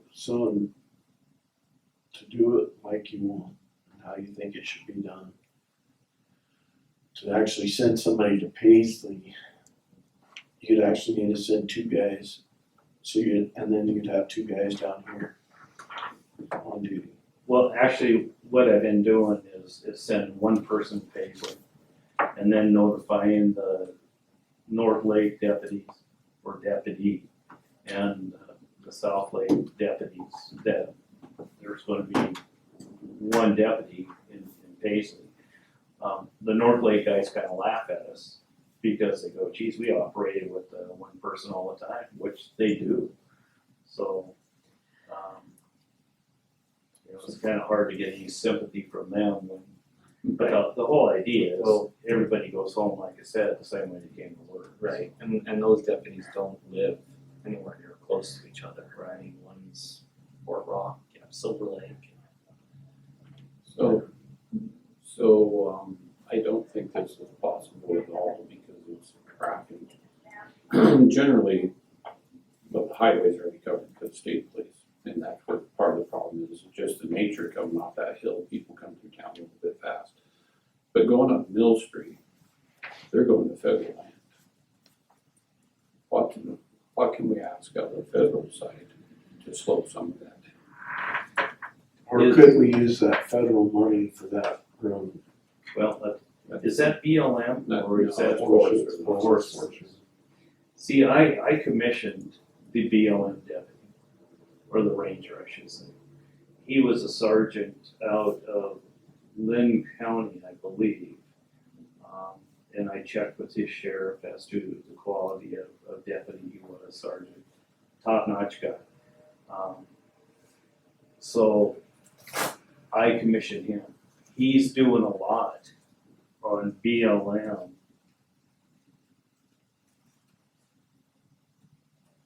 Right before it gets to BLM property, he's writing citations because he's commissioned by us. And he can do it in the county, he can do it on BLM property, so on and so forth. So if we had a quality person that takes over for the new Forest Service guy, he's out of here is my understanding. Oh, I didn't know that. Yeah, he's going to the Columbia Gorge. So we're going to be getting somebody new. And if it's a quality worker, I would have no objections to commissioning them either. And that is actually is a very good idea, because that's Forest Service area up there. He can sit right outside there or wherever he wants to and work radar. Just trying to be creative. Yeah. You know. Actually, that's a good idea. But this is what we'll do, with hiring 2 deputies, and this is probably going to be a resolution to this for the short term, is we're going to have the new deputy work with a senior deputy in the training phase of their training. So we'll have 2 of them go up there and work the radar instead of just one. So I have to ask, because I may not have heard it right, but was it 12,000 calls in a month? Yes. In a month. I didn't believe that either. In a month or since COVID started? No, in the month of April. Now, not 12,000 law enforcement calls, but 12,000 calls for either law enforcement or fire in the month of April. 12,000. And we had 14,000 calls all of last year. And that's going through dispatch. And a lot of them are stupid calls. Like there's, for example, there's a car just drove by my house with California plates. What are they doing up here? We're not addressing those, but nonetheless, there's more people calling in for stupid things.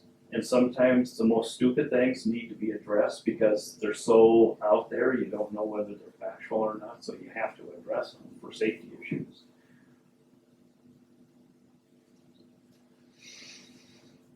Well, what I have to say, I appreciate you keeping our deputies safe and be safe out there. Thank you. And with all this It's tough times in law enforcement world.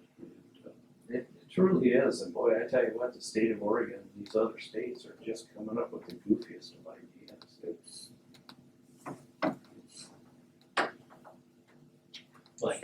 Like I said this morning, there's a lot of conversations taking place that go well beyond anything that we, that we're dealing with down here, boots on the ground. And, this kind of stuff's gonna continue for a while until the level of craziness kind of settles out to where we can start having some real, genuine conversations. Because right now, the level of crazy is just a little too high. It's hard to have legitimate discussions. Yeah, the stress level just of our nation and everybody. Right, It's just pushing things out of proportion, something terrible. Yeah, temper and attitudes, or everyone's emotions are so high, and the worst decisions I have made in my life, I have made either when I was angry or when I was afraid. And I think we're having both of those emotions at a very high level right now in our society. That's the reason why I'm afraid of getting angry. bad decisions. That's why I don't. Seattle PD I've made that same bad decisions while I was there. has cut their force. Seattle PD. Everybody less than 15 years on has been laid off. So we got a 13-year officer from Seattle interested in a job. This may be a little bit different from Seattle to Lake County. I would say. If, So I think if they come out. a certain degree. But then again, like I've always said, my priority is keeping somebody here. Longevity. Yes, is you might not get the best person, but you're going to get a long-term commitment. Right. Instead of going through the hiring process over and over and over again. So, Well, you either love it or you hate it out here. There's no in between. All right. Well, thank you for taking the time, Sheriff. Thank you. I don't have any other liaison updates. Like I said, I'll have Melanie and Buddy invite you guys to our trip last week. Okay. I think that's the most appropriate way to do that. Okay. We got Jim and Darwin doing the letter to. Yeah, are you gonna touch base with Darwin and tell him we gave direction to Jim? So, Do I need to? Cause I will. I think probably should. Okay, I'll do it. We're done there right now. You can do it. I gotta learn to slow down. Nothing further to come before us. Thanks to the board and Melanie and everybody. We'll adjourn at 14 minutes to 4.